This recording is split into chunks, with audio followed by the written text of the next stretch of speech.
कहानी की शुरुआत में हमें यूकी नाम का एक लड़का दिखाया जाता है जो कहीं खोया खोया सा था। तभी यूही नाम की उसकी क्लासमेट उससे बात करने आती है। वो उसके बालों को छेड़ने लगी थी। यूकी बोलता है कि मुझसे बात करने की कोशिश मत करा करो वरना लोग हमारे बारे में बातें करने लगेंगे। यूही कहती है कि मुझे अफवाहों से फर्क नहीं पड़ता, आखिर हम बचपन के दोस्त हैं। वो बोलती है कि तुम्हारे बड़े बालों ने तुम्हारी एक आंख को छिपा दिया है, इसमें तुम बहुत ही उदास लगते हो। बोलो तो मैं इन्हें काट दूं क्या? उनकी बातों के बीच अचानक स्कूल का माहौल बदल जाता है। एक मैजिक सर्कल उनकी पूरी क्लास में समन होने लगा था। यूकी इसको देखकर हंस रहा था। अचानक उनकी पूरी क्लास इस्काई हो जाती है। यूकी के उस उदास चेहरे पर अब एक्साइटमेंट दिखाई दे रही थी। वो कहता है कि वो इस जगह को जानता है। इन सभी को हालातों को समझने का भी वक्त मिल पाता कि अचानक इस दुनिया के आर्मर पहने हुए सोल्जर्स उनकी ओर बढ़ने लगते हैं। ये समझना मुश्किल नहीं था कि सीधा सीधा खतरा उनकी ओर बढ़ रहा है। सभी लोग वहाँ से भागने लगते हैं, लेकिन यूकी वहीं खड़ा रहा। उसको बचाने के लिए यूही यूकी से लिपट जाती है, लेकिन हमने देखा कि यूकी ने सिर्फ अपनी एक ही उंगली के बल पर उस डेमोनिक नाइट को दूर फेंक दिया। यूही को कुछ पता नहीं चल पाया। यूकी यूही का हाथ पकड़ के भागने लगता है। इस बीच हमको पता चला कि यूही यूकी को पसंद करती है, लेकिन खतरा अब तक खत्म नहीं हुआ था। सामने से और सोल्जर्स और जादूगर उनकी ओर बढ़ रहे थे, लेकिन असल में उनके दुश्मन वो डेमोनिक नाइट्स थे। यूकी इस जंग को देख हैरान दिख रहा था। वो मन में कहता है कि इस जंग को तो अब तक खत्म हो जाना चाहिए था। उन डेमोनिक नाइट से निकल रहा वो मैजिक पावर, वो कुछ तो अलग था। यूकी अपने आप से ही सवाल करता है कि क्या ये कोई श्राप है। यूही नोटिस करती है कि यूकी कुछ बदला हुआ दिख रहा है। तभी वो लोग एक लड़की की नजर में आ जाते हैं। वो कहती है कि तुम लोग यहाँ क्या कर रहे हो? ये जगह सेफ नहीं है, यहाँ से निकलो। यूकी को देख ऐसा लग रहा था कि शायद वो इस लड़की को जानता है। उस लड़की के लड़ने के तरीके को देख यूही कहती है कि ये लड़की तो बहुत ताकतवर है। यूकी कहता है इसमें कोई शक नहीं, जिसके बाद वो यूही को लेके वहाँ से भाग जाता है। अब सीन शिफ्ट होता है और हमें इस दुनिया का किंगडम डेस्टेनिया दिखाया जाता है। वहाँ का राजा उनसे कहता है कि आप लोग एकदम सही वक्त पर आए हैं। हमारे देश पर बार बार डीमंस का हमला हो रहा है। आप लोगों की तरह 5 साल पहले भी कुछ हीरोज यहाँ आए थे। क्वीन कहती है कि वो समझती है कि वो सब कंफ्यूज हैं, लेकिन वो बताती है कि करीब 5 साल पहले एक हीरो आया था दूसरी दुनिया से, जिसने वॉर को खत्म करके शांति कायम की थी। वहाँ पीछे खड़ा यूकी सोचता है तो उस बात को 5 साल बीत चुके हैं। अपने किंगडम को बचाने के लिए क्वीन सभी से मदद मांगती है। बच्चे सोच रहे थे कि वो कैसे मदद करेंगे। हमने तो लड़ाई भी वीडियो गेम में की है, लेकिन वो सब फिर भी कुछ नहीं कहते, क्योंकि अगर बाहर रहे तो वो वैसे भी मारे जाएंगे। वहाँ परेशान दिख रही यूही से यूकी कहता है चिंता मत करो, मैं तुम पर एक आंच नहीं आने दूंगा। ये सुन के यूही को बहुत अच्छा लगता है। इसके अगले दिन सभी स्टूडेंट्स को ट्रेनिंग और मैजिक सिखाया जाता है। हर कोई ये कर नहीं पा रहा था, लेकिन यूही में टैलेंट था। यूकी तो कॉरिडोर में ऐसे ही घूम रहा था। तभी वही लड़की एल्का यूकी को डांटती है, ट्रेनिंग के पहले दिन ही ऐसे घूमना, क्या यही तुम्हारी तमीज है? गलती से यूकी उसका नाम ले लेता है, जिसके बाद वो उसे और भी सुनाती है। क्योंकि वो सुपीरियर ऑफिसर है तो यूकी जबान लड़ाते हुए कहता है तो तुम अपने नाम के आगे मिसेस ही क्यों नहीं ऐड कर लेती हो? एल्का कहती है कि तुम्हारा ये शांत एटीट्यूड मुझे 5 साल पहले के उस हीरो की याद दिला रहा है। वो बहुत ही घमंडी था, केयरलेस, नकारा, और उसे फर्क नहीं पड़ता था कि महिलाएं उसके आसपास कैसा महसूस करती हैं। वो उसकी बेइज्जती किए ही जा रही थी। खैर वो कहती है कि ये दुनिया खतरनाक है, अपनी ट्रेनिंग ढंग से करो वरना मुझे जबरदस्ती करनी पड़ेगी।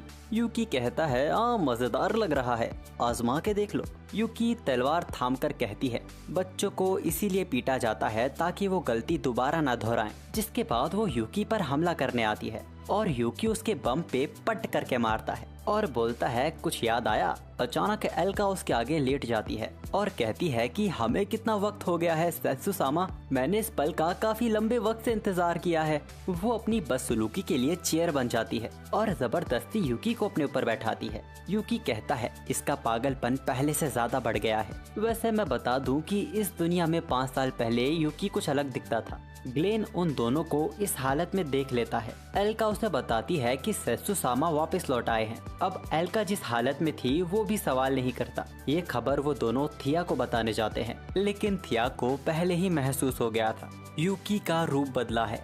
लेकिन उसकी मैजिक पावर आज भी उतनी ही ताकतवर है। वो उसे पहचानने में गलती नहीं कर सकती। एल्का कहती है कि उसने भी पहचान लिया था, बस वो पूरी तरह श्योर नहीं थी। यूकी कहता है, मैंने अपना वादा निभाया, मैं घर वापस लौट आया। वो सब उसका स्वागत करते हैं, पर तभी यूकी परेशान होने लगता है। वो सोच रहा था जब वो गायब हुआ ये लोग जंग में मारे भी जा सकते थे। थिया समझ जाती है कि सेत्सु जंग को लेकर ही परेशान है। वैसे सवाल तो उन्हें भी कई सेत्सु से करने हैं। पहला और जरूरी सवाल, वो वापस उनकी दुनिया में कैसे आया और वो इतना अलग क्यों दिख रहा है। सेत्सु और तोमा के बीच की उस आखिरी लड़ाई में उस धमाके के बाद सेत्सु गायब ही हो गया था। वो जवाब देता है कि उसका दूसरी दुनिया में पुनर्जन्म हुआ, पर उसका मैजिक और उसकी यादें उसी के पास थी और अब उसे वापस इसी दुनिया में समन कर लिया गया। इसका जवाब किसी के पास नहीं कि ये कैसे हुआ, लेकिन ये कोई इत्तेफाक तो नहीं है। खैर यूकी तोमा के बारे में पूछता है। उन डीमंस को कर्ज के द्वारा ही कंट्रोल किया जा रहा था और ऐसा बस एक ही है जो कर सकता है। एल्का बताती है कि उसके जाने के बाद उन्होंने तोमा को भी ढूंढने की कोशिश की थी, पर उनके हाथों कुछ नहीं लगा। लेकिन अगर सेत्सु जिंदा है तो तोमा भी जिंदा हो सकता है। तभी एक सिपाही ग्लेन को बताता है कि किंग ने उसे तुरंत बुलाया है। हमें पता चलता है कि किंग डीमंस के खिलाफ जंग करने की तैयारी कर रहे हैं। ग्लेन थोड़ा और इंतजार करने को कहता है। जिन लोगों को उन्होंने डीमन कॉन्टिनेंट भेजा है उनका कोई जवाब नहीं आया है। कोई भी कदम उठाने से पहले हमें हालातों को भांप लेना चाहिए। लेकिन क्वीन बहुत ज्यादा कॉन्फिडेंट थी। हीरोज का समन होना उनके लिए इशारा था कि जीत हमारी है। वो 5 साल पहले सेत्सु को भी दोष ठहराते हैं कि उन्हें उसकी बात मानकर डीमंस के साथ समझौता नहीं करना चाहिए था। यहाँ दूसरी तरफ यूही अपने मैजिक की प्रैक्टिस कर रही थी।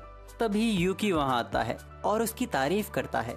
यूकी के मुंह से तारीफ सुन के उसे अच्छा तो लगा था, लेकिन वो थोड़ी सैड भी थी क्योंकि ये प्रैक्टिस किसी को दर्द पहुंचाने के लिए है। वो सवाल करती है कि आखिर कोई जंग क्यों चाहता है। यूकी के पास भी इसका कोई अच्छा जवाब नहीं था, पर तभी वो बोलती है कि अगर वाकई उसमें मैजिक का टैलेंट है तो वो यूकी की हमेशा रक्षा करेगी। इसके बाद ये लोग वापस इकट्ठा होते हैं। ग्लेन बताता है कि वो वॉर होने से नहीं रोक पाया, लेकिन उसने वक्त निकाल लिया है ये कहकर कि हीरोज को और ट्रेनिंग की जरूरत है। यूकी कहता है कि वॉर एक बेवकूफी है अगर उसके पीछे तोमा है। वो खुद जाके वॉर को होने से रोकेगा। वो सब भी कहते हैं कि वो भी एक और एडवेंचर के लिए तैयार हैं, पर यूकी कहता है कि वो अकेले जाएगा। सब लोग ये सुन हैरान हो जाते हैं। वो कहता है कि अभी के हालातों में पैलेस को तुम्हारी ज्यादा जरूरत है, अगर वाकई तोमा इन सब के पीछे है। एल्का सवाल करने की कोशिश करती है, लेकिन सेत्सु की बात को भी वो कैसे टाल सकते थे। लेकिन सफर पर एक को वो जरूर लेकर जाएगा। हम देखते हैं कि पैलेस में गायब होकर ये लोग कुछ तो कर रहे हैं। वहाँ एल्का एक सोल्जर को पीट देती है, जबकि ये उन्हें चुपचाप शांति से करना था। खैर उसको छिपा दिया जाता है कि किसी को न मिले। इसके बाद वो एक रूम में आते हैं जहाँ सेत्सु की तलवार मौजूद थी। सेत्सु ने अपने टाइम में उसका नाम कुरुमारू रखा था। तभी अचानक पैलेस में भगदड़ मच जाती है। उन लोगों ने उस पीटे गए सिपाही को ढूंढ लिया था, लेकिन किसी तरह सोल्जर्स का ध्यान भटकाते हुए वो लोग यूकी को बाहर ले आते हैं और अब यूकी सफर पर जाने के लिए तैयार था। पर अचानक हम देखते हैं कि यूही वहाँ आ गई है। वो यूकी से पूछता है कि वो कहाँ जा रहा है। यूकी उसे सब सच बता देता है कि वो इस दुनिया में दूसरी बार आया है और उसे इस होने वाली जंग को रोकने के लिए अपने पुराने दोस्त से मिलना होगा। वो कहती है कि वो जहाँ भी जाएगा वो उसके साथ जाएगी। यूकी कहता है कि वो जा रहा है ताकि वो सुरक्षित रहे। उसे इस बात को समझना होगा। यूही यूकी के करीब आती है और कहती है कि अपनी आंखें बंद करो। यूकी हमारा लौंडा शर्माने लगा था, लेकिन वो आंखें भी बंद कर लेता है। यूही अपने मैजिक से यूकी के बाल काट देती है। वो कहती है कि वो और ताकतवर बनेगी ताकि इस दुनिया में वो भी उसकी रक्षा कर सके। यूकी उसके चोटी मारता है और कहता है कि जिस दिन तुम इसे डॉज कर लोगी उस दिन तुम मेरे टेस्ट में पास हो जाओगी। और इसके बाद यूकी अपने एक नए एडवेंचर पर निकल पड़ता है। अचानक कहानी पास्ट में जाती है। हमें एक व्यापारी का परिवार दिखाया जाता है। एक व्यक्ति उस व्यापारी से एक रिंग खरीदना चाहता था, लेकिन वो बुढ़ा उसे बेचने से मना कर देता है। वो कहता है कि वो उन लोगों को चीजें नहीं बेचता जिसे उसकी कला की कीमत नहीं पता। उसकी बच्ची उससे पूछती है, क्या आपको ये परेशान कर रहे हैं? बुढ़ा हाँ कहता है, जबकि ऐसा नहीं था। वो कहता है कि कोई भी कीमत पर वो उसे ये नहीं बेचेगा, लेकिन सोने की पोटली के आगे वो भी पलटी खा जाता है। उसके जाने के बाद वो लड़की अपने दादा से सवाल करती है, आपने तो कहा था कि गर्व से ऊपर कलाकार के लिए कुछ भी नहीं है। वो कहते हैं ये बिल्कुल सही है। एक कलाकार का गर्व और उसके काम को लेकर उसकी ईमानदारी सबसे ऊपर होती है, लेकिन कई बार कुछ चीजों को छोड़ के। इसके कुछ सालों बाद उसके दादा गुजर जाते हैं। उनके गुजरने के बाद उस लड़की ने अपने दादा की दुकान को बहुत अच्छे से संभाला और अब वो उस दुकान की आखिरी आइटम को डिलीवर करने जा रही है। रात का समय था जिस वक्त जंगल बहुत डरावना रहता है। अचानक उसका घोड़ा रास्ते के बीच में ही रुक जाता है। एक जंगली सुअर ने उसकी बग्गी पर हमला कर दिया था। बग्गी से सारा सामान बिखर गया था, जिसमें शायद वो ब्लैक पेंडेंट भी था और शायद ये लड़की इसी को डिलीवर करने जा रही है। लेकिन अभी तक उस जंगली सुअर का खतरा टला नहीं था। वो बच्ची अपनी मासूमियत से उसे फुसलाने की कोशिश करती है कि मैं बिल्कुल स्वादिष्ट नहीं हूँ, मेरे पास पैसा है, चलो पैसों से इसे सुलटा लेते हैं। वो तो वक्त पर यूकी वहाँ आ गया था, वरना कुछ भी हो सकता था। उस लड़की को लगा कि अब उसे यूकी को पैसे देने होंगे। वो कहती है जब तक वो इस आइटम को न बेच दे उसके पास बिल्कुल पैसे नहीं है। अगर वो अपना बैंक अकाउंट बता दे तो वो बाद में उसे यूपीआई कर देगी। यूकी कहता है तुम्हारी सुरक्षा मायने रखती है, इसके अलावा मुझे कुछ नहीं चाहिए। वो कहती है मेरे दादा कहा करते थे मुफ्त में कुछ नहीं होता, पैसों से सब कुछ सुलटाया जा सकता है। यूकी कहता है लगता है तुम्हारे दादा एकदम घटिया इंसान थे। अचानक उस लड़की को यूकी में उसी व्यक्ति की परछाई दिखती है। यूकी कहता है तुम बिना गार्ड के व्यापार करने जा रही हो, ये तो बेवकूफपना है। वो जाने से पहले कहता है कि पैसों की कोई कीमत नहीं अगर तुम मारी जाओ तो। वो लड़की उसे रोकते हुए कहती है कि आप मेरे गार्ड बन जाओ, मैं आपको पैसे भी दूंगी। लेकिन यूकी भी तो जरूरी काम से जा रहा है। वो लड़की कहती है कि उसका ये डिलीवर करना बहुत ही जरूरी है। अब उस बच्ची की आंखों में आंसू देख वो अब उसे मना भी नहीं कर सकता था, लेकिन बग्गी तो टूट गई थी, इसीलिए दोनों को घोड़े पर ही सवार होके जाना पड़ता है। वैसे वो पूछता है कि क्या वो कोई कीमती चीज डिलीवर करने जा रही है। वो बोलती है कि वो उसे नहीं दिखाएगी। सुबह तक ये लोग पोर्ट टाउन पहुंच जाते हैं, जहाँ से सारी शिपें दूसरी जगहों के लिए निकलती हैं। अब यहाँ से उस बच्ची को शिप लेके डेमोनिक कॉन्टिनेंट जाना था, पर पता चलता है कि वॉर के चलते सारी शिप्स कैंसिल हो गई हैं। फिर भी वो हार नहीं मानती, पर कोई भी जाने को भी तो तैयार नहीं था। यूकी भी अब इससे तंग हो गया था। तभी वो देखता है कि डेस्टिनिया के नाइट्स ने उस बच्ची को पकड़ लिया है। वो यहाँ की सेफ्टी के लिए इंस्पेक्शन कर रहे हैं और वो कहते हैं कि अगर वो व्यापारी है तो अपना डॉक्यूमेंट दिखाए। वो लड़की अपना आइडेंटिटी कार्ड दिखाती है, लेकिन इसके बावजूद भी वो नहीं मानते और उस लड़की को अपना बैग दिखाने को कहते हैं, पर वो इसके लिए नहीं मानती। उसमें उसका सामान था जो उसे डिलीवर करना था। फिर भी वो नाइट्स उसके साथ जबरदस्ती करने की कोशिश करते हैं। तब यूकी उनके बीच में पड़ता है और पूछता है कि क्या उनके पास ये करने का परमिट है। उनको ये बात पसंद नहीं आती कि एक एडवेंचरर रॉयल नाइट के आगे मुंह खोल रहा है, वो उसे सबक सिखाएंगे। यूकी भी ऐसे ही मौके की तलाश में है, लेकिन वहाँ भीड़ इकट्ठा होने के कारण मामला ठंडा हो जाता है। वो धमकी देकर जाते हैं कि वापस दिखे तो पेले जाओगे। उनके जाने के बाद वो बच्ची यूकी पर कूद जाती है। वो कहती है कि वो इसका ये एहसान कैसे चुकाएगी। वो यूकी को अपना लंच खाने को देती है और कहती है कि तुम जितना चाहो उतना खा सकते हो। यूकी भी उससे इम्प्रेस था, क्योंकि नाइट्स के आगे भी वो झुकी नहीं थी। वो इस तारीफ के लिए उसका शुक्रिया अदा करती है, पर वो ये भी पूछती है कि उसे कैसे पता कि नाइट्स को परमिट चाहिए था। वो बताता है कि बैजेस वाले सोल्जर्स ही सिविलियंस से सवाल जवाब कर सकते हैं। उसके एक पुराने दोस्त की वजह से वो ये सब जानता है। खैर, इन सवालों से हटके वो पूछता है कि अब वो क्या करेगी। वो कहती है कि वो पूरे शहर में किसी को ढूंढेगी जो वहाँ जाने को तैयार हो जाए, और अगर ये भी काम ना किया तो वो एक शिप को ही खरीद लेगी। यूकी पूछता है तुम्हारी औकात में भी है। वो कहता है कि उसके पास एक आइडिया है। वो जहाँ जा रहा है डेमोनिक कॉन्टिनेंट भी रास्ते में ही पड़ता है। वो उसे साथ ले जाएगा, लेकिन एक शर्त है, उसे आज रात आराम करना होगा। वो देख सकता है कि वो कितनी थकी हुई है, उसने खाना भी ठीक से नहीं खाया है। वो मान जाती है, लेकिन कमरे का पैसा वो आधा आधा देंगे। यूकी मन में कहता है ये लड़की नहीं मानने वाली। खैर, इस लड़की का नाम रूरी है। अब यूकी के नहाने के बाद वो रूरी से कहता है कि वो भी फ्रेश हो जाए। तब तक के लिए रूरी उसे ये बॉक्स संभालने को कहती है। वो कहता है पर ये तो बहुत कीमती है। रूरी कहती है लेकिन तुम्हें मैं दिखा सकती हूँ। वो बताती है कि ये उसके दादा का आखिरी काम था। यूकी इस ब्रोच को पहचान लेता है। वो बताती है कि उसके दादा बहुत ही फेमस ज्वेलर थे। वो बनाते थे जो कोई नहीं बना पाता था। पर एक दिन एक शख्स आया जिसने इस ब्रोच को ठीक करने की रिक्वेस्ट की, पर उन दौरान उन पे ज्यादा वक्त नहीं बचा था। अपने आखिरी पलों में वो बोलते हैं कि उन्होंने हमेशा उसे सिखाया है कि पैसा ही सबसे ज्यादा जरूरी है, क्योंकि वो उसे प्रोटेक्ट करने के काम आता है जो तुम्हारे लिए ज्यादा जरूरी है। अपनी कीमती चीज की रक्षा करना ही असली गर्व है। वो अपना आखिरी काम रूरी को सौंप देते हैं। वो वादा करती है कि वो इस काम को जरूर पूरा करेगी और इसीलिए उसके लिए ये काम करना सबसे ज्यादा जरूरी है। वहाँ से जाने के बाद पर्दे के पीछे वो अपने ग्रैंडपा से कहती है एक दयालु इंसान के कारण शायद वो अपने प्रॉमिस को पूरा कर पाएगी। यहाँ यूकी उस ब्रोच को छूकर चेक करता है। उसने इस पर प्रोटेक्शन मैजिक लगाया हुआ था और शायद वो टूट गया है। किसी के बारे में सोचकर उसे डर लग रहा था कि कुछ गलत ना हो गया हो। इसके कुछ देर बाद हम देखते हैं कि रूरी किस तरह बेड पर फैलकर सोई हुई है। उसी वक्त वो नाइट्स रूरी और यूकी को ढूंढते हुए उस होटल आते हैं। वो कहते हैं कि वो दोनों डीमंस के जासूस हैं।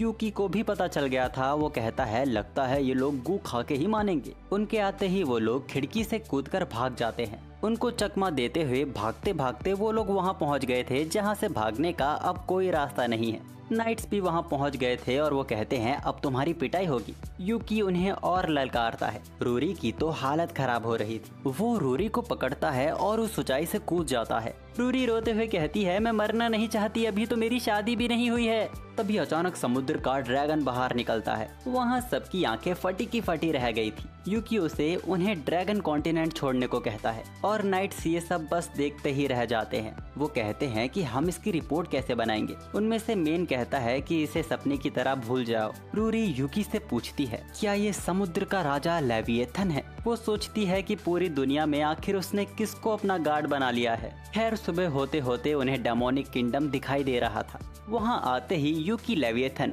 और एक जाइंट ऑक्टोपस की फाइट करवा देता है। वो लेविएथन को चेयर कर रहा था लेकिन उसकी हालत वहाँ खराब हो रही थी। उसे मदद चाहिए थी। खैर यूकी रूरी को लेविएथन से मिलवाता है और हमें पता चलता है कि ये तो इंसानी रूप में माल है। रूरी वहाँ नॉर्मल एक्ट करने का ट्राई करती है। वो कहती है कि समुद्र की रानी, वाह कितनी कमाल की बात है। खैर वो यूकी पे भड़कती है कि उसने उसकी मदद क्यों नहीं की। वो देखो उसका मेकअप खराब हो गया है। वो कहता है कि उसे लगा कि वो संभाल लेगी। आखिर दो जाइंट्स के बीच में लड़ाई देखने का मौका बार बार थोड़े ही मिलता है। वो गुस्सा करती है कि वो शिप से भी तो आ सकता था। 5 साल बाद ऐसे बुलाने का क्या मतलब बनता है। इनके बीच में रूरी पूछती है कि क्या हम इसे ऐसे ही छोड़ के जाने वाले हैं। लेविया कहती है कि यूकी इसे संभाल लेगा। यूकी हैरान होते हुए कहता है कि मैं कैसे करूँगा। इसके कुछ देर बाद वो लोग उस जाइंट के स्नैक बना के खा रहे थे। अब क्योंकि यहाँ यूकी को सब लोग सेत्सु के नाम से ही जानते हैं तो अब हम उसे सेत्सु ही बुलाएंगे। लिविया बताती है कि यहाँ से थोड़ी ही पास डेमोनिक फिशिंग विलेज वॉल्सी है और उसके थोड़ी ही आगे पहाड़ों की दूसरी तरफ डीमन लॉर्ड का कैसल है। रूरी हैरान होती है। असल में रूरी डेमोनिक किंगडम तो जा रही थी पर अब तक उसे एहसास ही नहीं हुआ था कि उसे ये पार्सल डीमन किंग को देना है। लेविया भी बताती है कि उन्होंने बताया था कि उन्होंने ब्रोच को रिपेयरिंग के लिए दिया है। लेविया उसे सच से रूबरू करवाती है कि उसका पार्सल डीमन लॉर्ड डेजा को बिलोंग करता है। अब रूरी की हालत खराब होने लगती है। खैर अब क्योंकि लेविया का काम खत्म हो गया है इसीलिए वो जा रही है। सेत्सु पूछता है कि क्या वो उसके साथ नहीं आएगी। काफी वक्त हो गया है और तुम डेजा को जानती ही हो। लेविया अचानक भड़क जाती है। वो कहती है कि वादे के मुताबिक मैंने समुद्र में शांति कायम रखी। अब तुम 5 साल बाद आते हो और तुम मुझे एक बोट की तरह ट्रीट करते हो। यहाँ तक कि तुम किसी दूसरी लड़की के साथ घूम रहे हो। ये सब करने के बाद तुम ऐसा कह भी कैसे सकते हो। सेत्सु कैसे समझाए इन 5 सालों में कितना कुछ हुआ है। अचानक कुछ डीमन बेबीज वहाँ आते हैं। क्या तुम दोनों कपल हो जो लड़ रहे हो। वो सेत्सु के लिए कहते हैं कि तुम्हें माफी मांगनी चाहिए। लड़की कहती है लगता है इसे लड़कियों की फीलिंग्स की समझ नहीं है। सेत्सु उनका मुंह बंद करवाने के लिए उनके मुंह में वो स्नैक ठूस देता है। ये उन्हें बहुत ही ज्यादा स्वादिष्ट लगता है। वो अपने मॉम डैड के लिए भी ये मांगते हैं। लेविया कहती है कि तुम सही वक्त पर आए हो, हमारे पास बहुत बचा हुआ है। सेत्सु का मुंह बन जाता है क्योंकि सारा तो उसे ही बनाना पड़ेगा और उसी से ये लोग वहाँ तक पहुँचाने की मजदूरी भी करवाते हैं। वॉल्सी विलेज का हाल आजकल बड़ा ही खराब है। एक स्क्विड जाइंट की वजह से वो लोग फिशिंग नहीं कर पा रहे, जिस वजह से उनका व्यापार भी ठप पड़ गया है। वहाँ का माहौल बड़ा ही टेंशन भरा था। उसी वक्त सेत्सु वहाँ आता है और उनसे पूछता है क्या मैं यहाँ अपना स्क्विड रख सकता हूँ जो मैं यहाँ खाने के लिए लाया हूँ। वो सभी वहाँ दंग रह जाते हैं क्योंकि इसी ने तो उनकी नाक में दम किया हुआ था। आज रात पूरे गांव में जश्न होता है। लिविया को वहाँ पूजा जा रहा था। और वहीं सेत्सु से वहाँ काम करवाया जा रहा था। लिविया सेत्सु से कहती है, जल्दी जल्दी हाथ चलाओ, मुझे भूख लग रही है। सेत्सु उस पर गुस्सा करता है। वैसे उसने अपनी स्किल्स से वहाँ सबको इम्प्रेस भी कर दिया था। डीमन किंग का पर्सनल गार्ड जब वॉलसी विलेज में आग जलती देखता है, उसे लगता है कि इंसानों ने उनकी जमीन पर कदम रख दिया है। अपने लोगों को बचाने के लिए वो तेजी से वॉलसी विलेज की ओर बढ़ता है। जश्न के बाद लिविया रूरी को देखती है। ऐसा लगता है जैसे उसने चढ़ा लिया हो, लेकिन उसके हाथों में सिर्फ जूस ही था। रूरी बोलती है, चलो बात करते हैं। वो लिविया से पूछती है कि वो सेत्सु को कैसे जानती है और तुम दोनों डीमन लॉर्ड को भी जानते हो। लिविया कहानी सुनाती है। आज से 5 साल पहले सेत्सु उसके समुद्र को पार करने की कोशिश कर रहा था, लेकिन उसने सेत्सु को पकड़ लिया। सेत्सु ने तब उससे मदद मांगी कि वो वॉर को रोकने में उसकी मदद करे, और इसी तरह ये सब शुरू हुआ था। और ये कहानी एकदम ही बकवास है।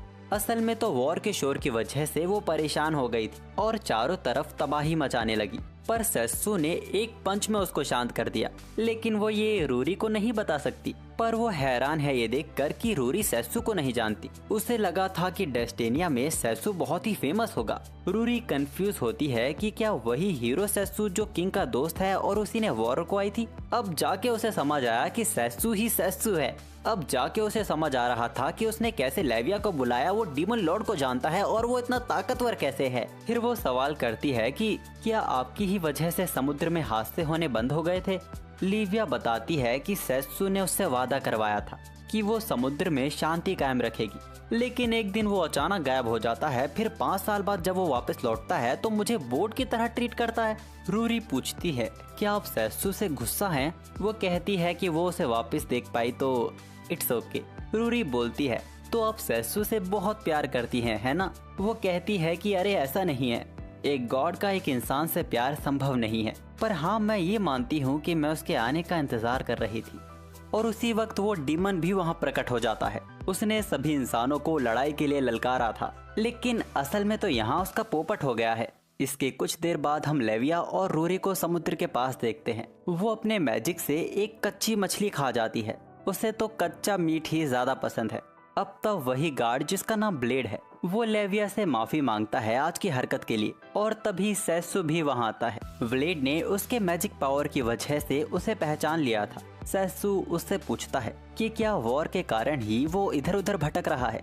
वो कहता है कि वो लेविया को लेने आ रहा था, पर उसने एक्सपेक्ट नहीं किया था कि वो खोया हुआ हीरो भी उसे यहाँ मिल जाएगा। उसके अंदर एक नई उम्मीद जगी है। वो सेत्सु और लेविया से कहता है कि डीमन लॉर्ड को बचा लो। वो पूरी बात बताता है कि डीमन लॉर्ड टेरर नाम के एक शख्स से शादी कर रही है, और ये बिल्कुल भी अच्छी खबर नहीं है। उसे लगता है कि डीमन लॉर्ड को एक कर्स के द्वारा कंट्रोल किया जा रहा है, क्योंकि टेरर रिंग नहीं एक नेकलेस लेकर आया था। सेत्सु हैरान होता है ये सुनकर कि एक ऐसा कर्स जो डीमन लॉर्ड को भी कंट्रोल कर सकता है। वो बताता है कि जब 1 महीने पहले इंसानों ने हमला किया था। सेत्सु एक बार फिर हैरान हो जाता है कि समझौता इंसानों ने तोड़ा था। वो बताता है कि हाँ, बड़े बड़े आर्मर्स पहने हुए सोल्जर्स ने उन पे हमला किया था और उन्होंने अपनी कंट्री डेस्टिनिया का फ्लैग भी छोड़ा था। हमला एक बार नहीं कई बार किया गया था। डीमन लॉर्ड ने एक दूत को भी भेजा था इंसानों की जमीन पे, लेकिन वो वापस ही नहीं लौटा। इस मौके का पूरा फायदा उठाते हुए टेरन सामने आता है। वो डीमन लॉर्ड से कहता है कि वो वॉर को रुकवा सकता है। लिविया पूछती है कि क्या वो सच में वॉर रुकवा सकता है।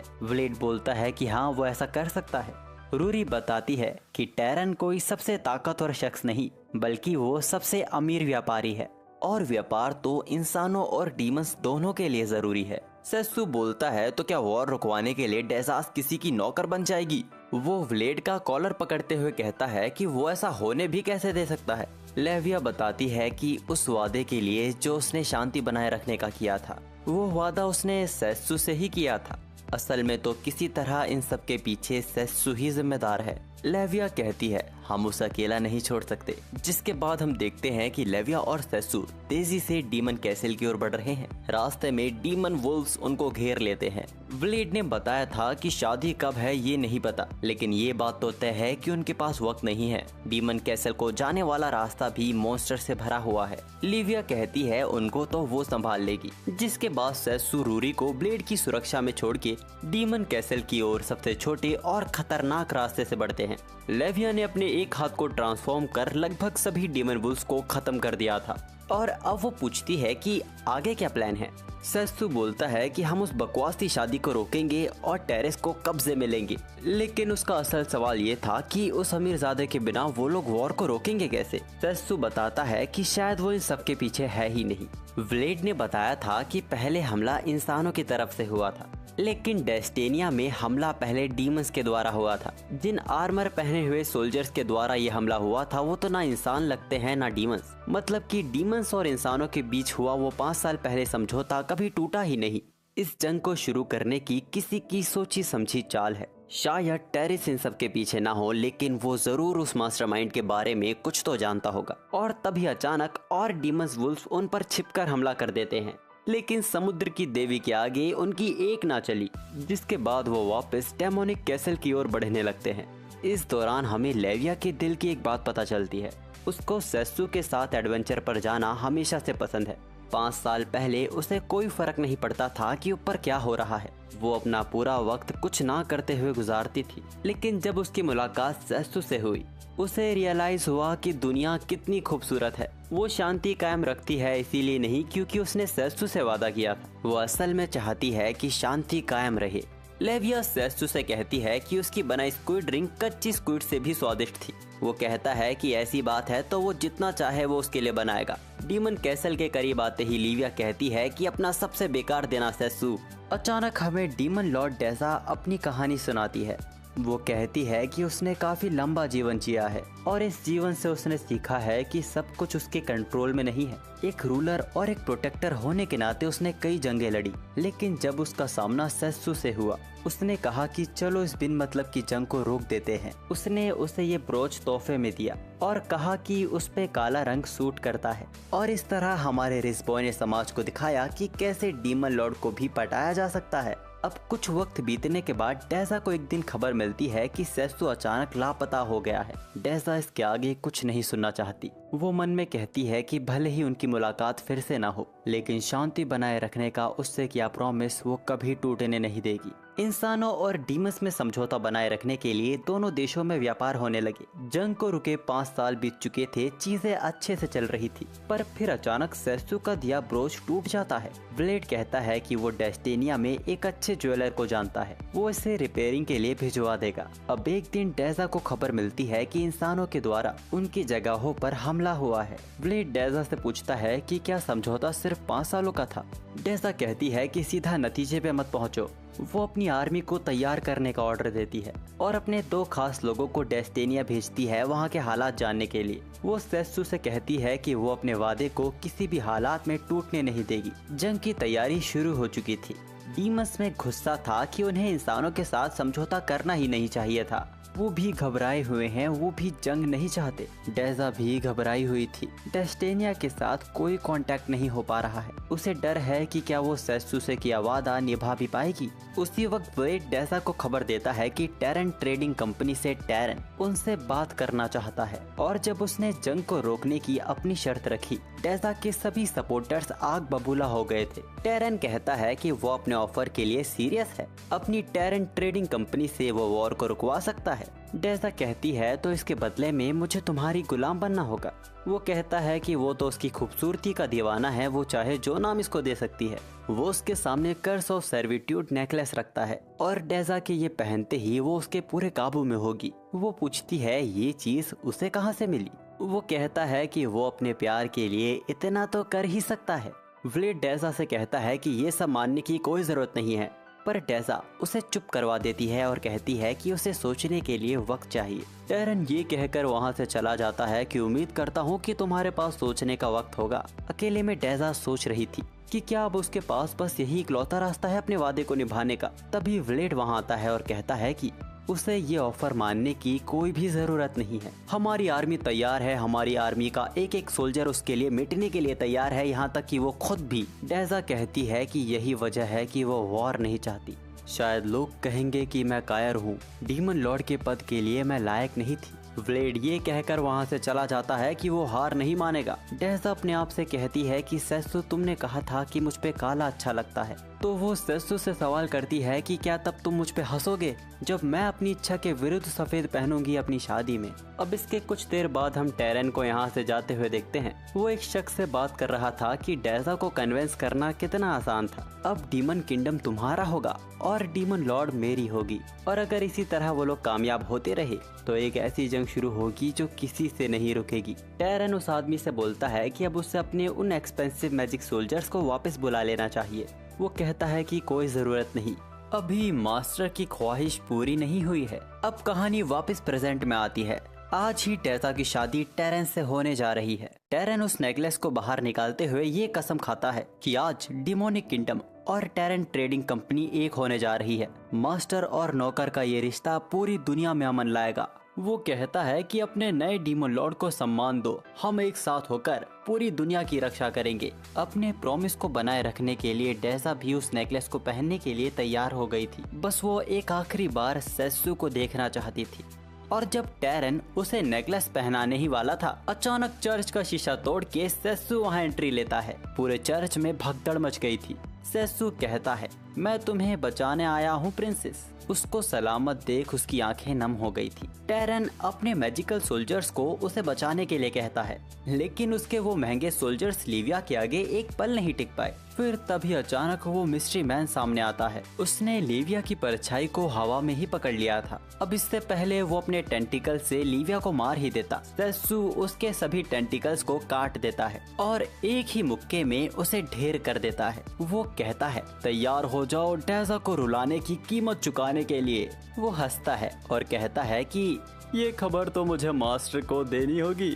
खोया हुआ हीरो वापस आ गया है। वो सेत्सु पर भी शैडो से ही हमला करने की कोशिश करता है, लेकिन सेत्सु उसे ही पकड़ लेता है। सेत्सु उसे लात मारता है और वो वापस ढेर हो जाता है। वो भी जानता था कि वो हीरो का मुकाबला नहीं कर पाएगा, इसीलिए दीवार तोड़ के वो वहाँ से भाग जाता है। अब ये खत्म होते ही डेजा सेत्सु से चिपकने लगी थी। वो कहती है कि तुम मुझे छोड़ के कहाँ चले गए थे? मैंने तुमको बहुत बहुत बहुत मिस किया। मुझे लगा था कि दोनों में किस ही हो जाएगी, लेकिन ये गले लगकर काम चला लेते हैं। लेविया कहती है कि अगर तुम्हारा हो गया हो तो इन्हें भी देख लो। इन मैजिक सोल्जर्स को कर्ज से बनाया गया था। सेत्सु को शक है कि इन सब के पीछे तोमा का ही हाथ है। वो उस नेकलेस को तोड़ देता है। डेजा कहती है कि अगर ऐसी बात है तो वो उसकी मदद करेगी। तोमा को कीमत चुकानी पड़ेगी उसे ये पहनने पर मजबूर करने के लिए। सेत्सु कहता है कि वो यहाँ से रेगुलस जाएगा। रेगुलस किंग ऑफ बीस्टमैन की जमीन है। डेजा कहती है कि ये सब बहुत जल्दी हो रहा है। सेत्सु कहता है कि अपने वादे को बनाए रखने के लिए हमें ये सब करना होगा। लिविया परेशान होते हुए कहती है कि अरे क्या हमें अभी जाना होगा? मुझे वापस से बोट वाला काम करना पड़ेगा। अरे यार थोड़ा आराम तो दो, मैंने पूरी रात लड़ाई की है। तभी वहाँ रूरी और व्लेड भी आ जाते हैं। व्लेड की तो सांसें अटक गई थी महल का ये हाल देख के। रूरी वो बक्सा सेत्सु को देते हुए बोलती है, ये तुम्हें उसे देना चाहिए। सेत्सु वही ब्रोच उसे दूसरी बार देता है। ये देख डेजा पहली बार के लिए तो हैरान हुई थी और फिर उसकी आंखों में खुशी के आंसू आने लगे। वो अपने हाथों से उसे वो ब्रोच पहनाता है। अब इसके बाद कैसल को ठीक करने का काम भी शुरू हो जाता है। टेरन को भी पकड़ लिया गया था। डेजा उसके साथ नहीं आ सकती। ऐसे हालातों में गद्दी पर बैठने वाला भी कोई होना चाहिए। सेत्सु कहता है कि सब कुछ ठीक हो जाने के बाद वो उसे वहाँ लेके जाएगा जहाँ भी वो चाहेगी। रूरी भी यहीं रुकने वाली है। उसे यहाँ दुकान खोलने की परमिशन मिल गई है, जो कि खुद की दुकान उसका हमेशा से सपना था। व्लेड भी कहता है कि अगर तुम्हें कभी भी मदद चाहिए हो तो मेरी प्रजाति हमेशा तुम्हारे लिए तैयार है। और इसके बाद लेविया और सेत्सु अपने सफर में आगे निकल पड़ते हैं। अब यहाँ से कहानी वापस से पास्ट में जाती है, जब यूही की मुलाकात पहली बार यूकी से हुई थी।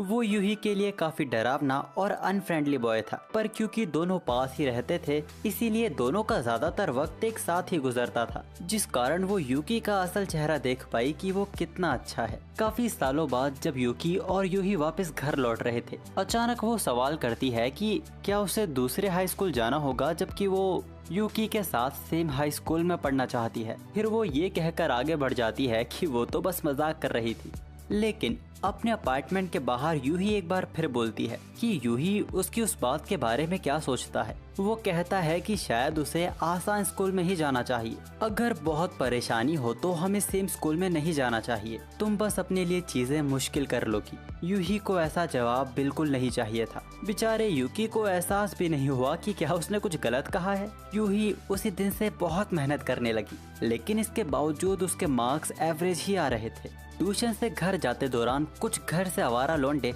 यूही को परेशान करने लगते हैं। उसका उदास चेहरा देखकर वो समझ गए थे कि यूही के मार्क्स अच्छे नहीं आए हैं। वो कहते हैं कि अगर तुम नहीं कर पा रही हो तो इतना जोर लगाने की जरूरत नहीं है, तुम्हें एंजॉय करना चाहिए।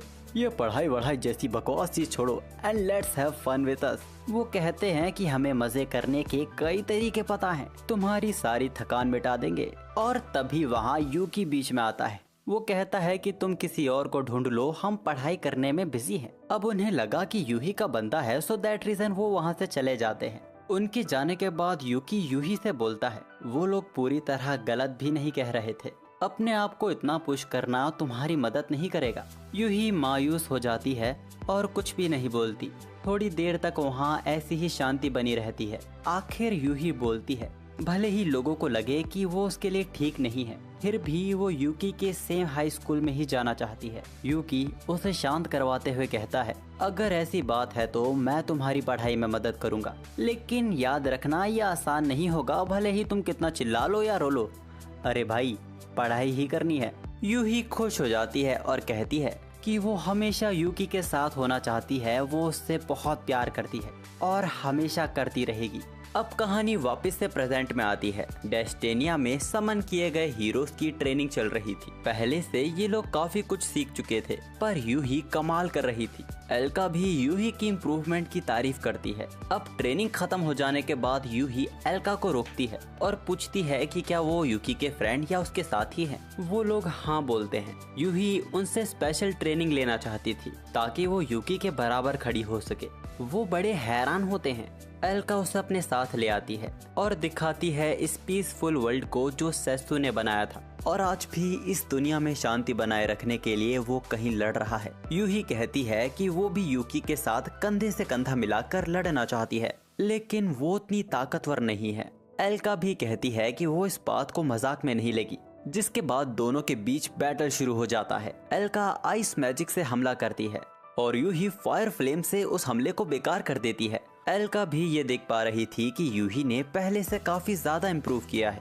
वो कहती है कि तुम दूसरी दुनिया से आए लोगों से अलग हो, फिर भी सेत्सु के साथ खड़े रहने के लिए उसमें अभी भी कमी है। एल्का उसे किंगडम के सीवर टनल में लेके आती है। वो बताती है कि वो लोग इस जगह को सोल्जर्स की फाइनल ट्रेनिंग के लिए यूज करते हैं। यूही को कुछ भी समझ नहीं आ रहा था। वो कहती है कि अभी सब कुछ तुम्हारे सामने होगा, जिसके बाद गटर के पानी से आमतौर से बड़ा क्रोकोडाइल बाहर निकल कर आता है। यूही को इससे लड़ना होगा और इसे हराना होगा, पर उसका डर उसे पीछे ढकेल रहा था। एल्का उसे यकीन दिलाने की कोशिश करती है कि वो उससे काफी ज्यादा ताकतवर है। यूही हिम्मत करती है और एक फायर बॉल को समन करती है। वो क्रोकोडाइल जलने लगा था, लेकिन एल्का का चेहरा बताता है कि सब कुछ अभी खत्म नहीं हुआ है। वो क्रोकोडाइल यूही पे हमला करता है। यूही फायर ब्लास्ट से उसे पीछे ढकेल देती है। एक पल के लिए लगा कि वो खत्म हो गया है, पर फिर वो वापस हिलने लगा। एल्का बिल्कुल भी दया नहीं दिखाती। वो यूही से कहती है उसे खत्म करो। वो यूही से कहती है कि तुम्हारा मैजिक मेरे मैजिक जितना ताकतवर है, लेकिन अगर ये जंग है तो अपने दुश्मन को खत्म करो, वरना वो तुम्हारे दोस्त को खत्म कर देगा।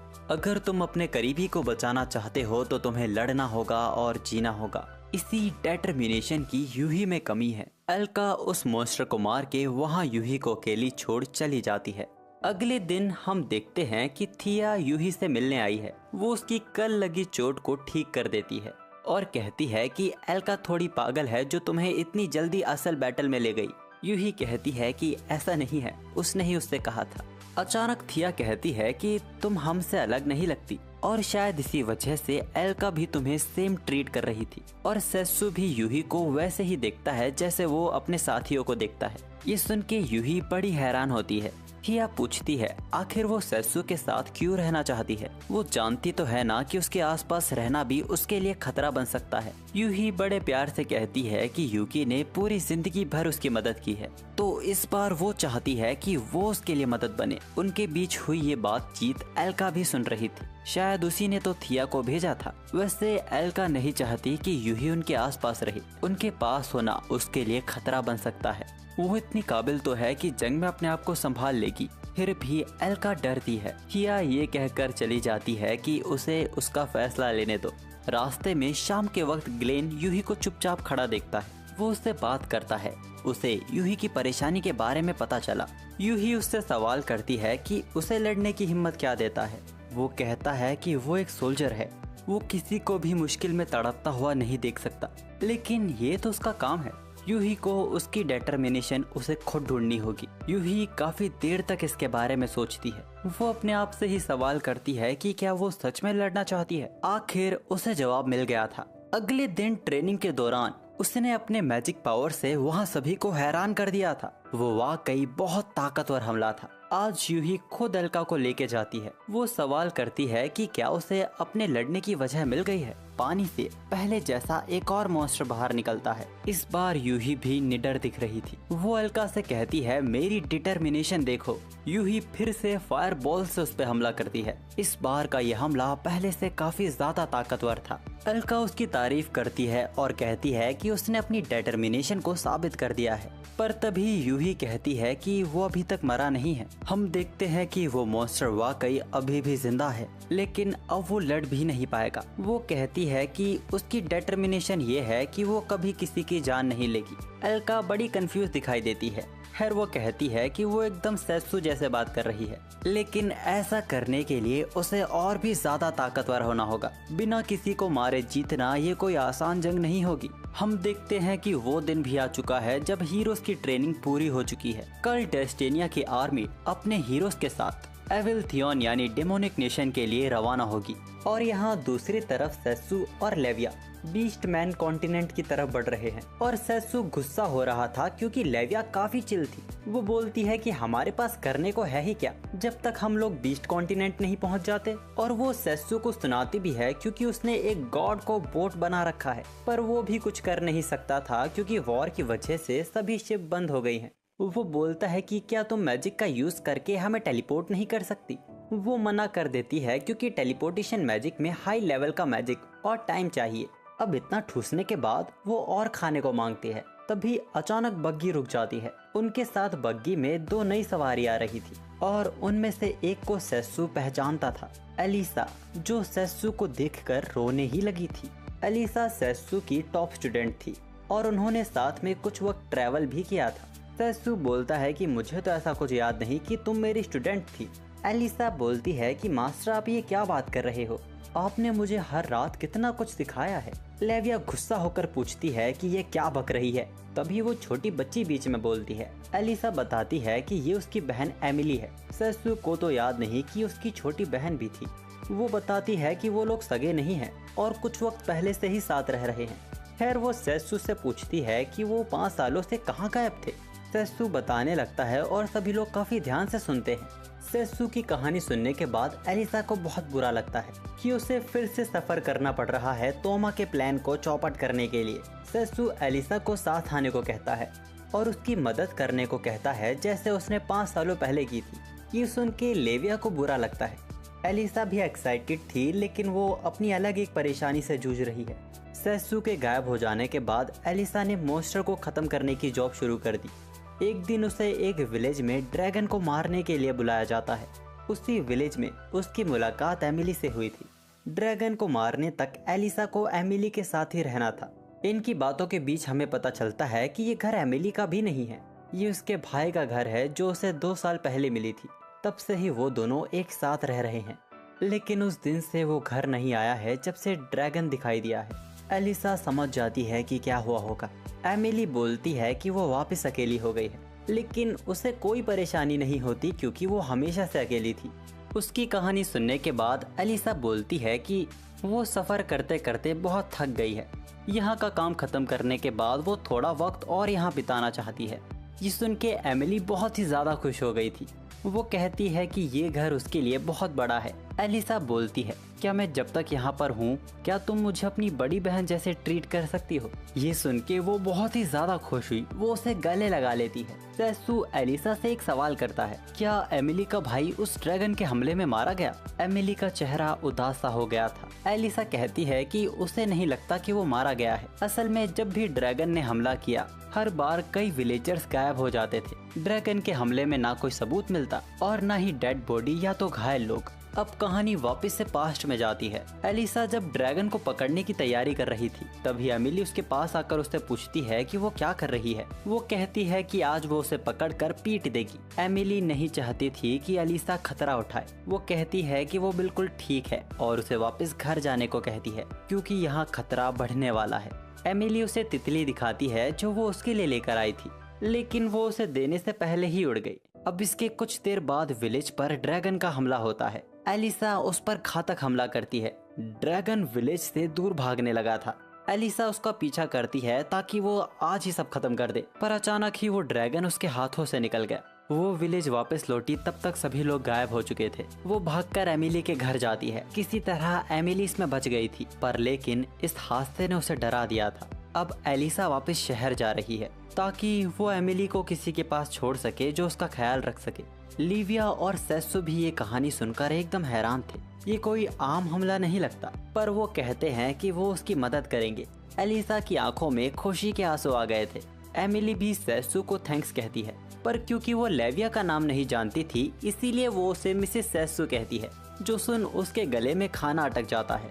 इसके कुछ देर बाद अचानक लेविया अंदाजा लगाती है कि शायद इन सब के पीछे ज़ॉम्बीज़ का हाथ है। वो कहती है कि शायद इन सब के पीछे कोई बुरा जादूगर है जिसने पूरे गांव के लोगों को ज़ॉम्बी बना दिया है। सेसु कहता है कि ज़ॉम्बीज़ अपनी तादाद बढ़ाते हैं, ना कि गायब हो जाते हैं। वो कहती है कि ये खास तरह के ज़ॉम्बी होते हैं जिन्हें एयर ज़ॉम्बी कहा जाता है। ये ज़ॉम्बी बनने के बाद गायब हो जाते हैं। सेसु उसको मारते हुए कहता है कि बात को सीरियसली लो। तब वो बोलती है कि जलपरी पर क्या ख्याल है, जो अपने गानों से लोगों को आकर्षित कर लेती है। सेसु कहता है कि शायद विलेज माउंटेन्स के बीच में है, तो इस पर भी वो बोलती है कि क्या पता मरमेड माउंटेन में रहती हो, उसे शायद यहाँ का खाना पसंद हो। तब एमिली बोलती है कि सी मॉन्स्टर्स की एक अलग स्मेल होती है जिससे उन्हें आसानी से पहचाना जा सकता है, पर वो ये क्लियर करते हुए चलती है कि उसका कहने का मतलब ये नहीं है कि लेविया से महक आ रही है। तब सेसु बोलता है कि शायद इन सबके पीछे एलियंस का हाथ है। वो बताता है कि दूसरी दुनिया में सब लोग इसके बारे में जानते थे। वो लोग चांद से आते हैं और इंसानों को किडनैप कर लेते हैं। लेविया उसको मारते हुए कहती है कि इस बात को सीरियसली लो। सेसु दुखी होते हुए बोलता है कि शायद वो ड्रैगन भी लेविया जैसा ही हो, जो इंसानों का रूप लेकर विलेजर्स के बीच में ही छुप गया हो। वो लेविया से सवाल करता है कि क्या वो ऐसा कर सकती है, पूरे विलेज को गायब करना बिना कोई सबूत छोड़े। वो कहती है कि वो ना तो ये कर सकती है और ना ही करेगी। एलिसा हैरान हुई ये सुनकर कि लेविया एक ड्रैगन है। उसे पता चला कि वो तो सी गॉड है। वो कहती है कि वो एक गॉड है, उसे ड्रैगन से कंपेयर मत करो। उनकी बग्गी रुक जाती है क्योंकि तेज बारिश के कारण आगे का रास्ता बंद हो गया है। तभी अचानक सेसु एक सवाल पूछता है, आखिर ड्रैगन बार बार विलेज पे हमला कर ही क्यों रहा है? लिविया इसकी दो पॉसिबिलिटीज बताती है। पहला कि शायद ड्रैगन भूखा होगा और गांव वालों को अपना शिकार बनाता होगा, या शायद इसके पीछे मैजिक पावर कारण हो। लेविया बताती है कि मैजिक पावर का यूज मॉन्स्टर को अट्रैक्ट करता है। अगर विलेज में हाई लेवल का मैजिक यूज किया गया हो तो पॉसिबल है कि मॉन्स्टर उसकी तरफ अट्रैक्ट हो। लेकिन अगर इस चीज को मान भी लिया जाए तो भी लोग गायब क्यों हो रहे हैं, इसका जवाब तो अभी भी नहीं है। अचानक एक हैरान कर देने वाली बात सेसु बोलता है, कहीं लोगों को ट्रांसफर मैजिक के द्वारा कहीं लेके तो नहीं जाया जा रहा है? शायद लोग अटैक होने के बाद में नहीं, अटैक होने से पहले गायब हो जाते हो और जिस मैजिक पावर का वहाँ यूज किया गया उससे ड्रैगन अट्रैक्ट हो जाता हो।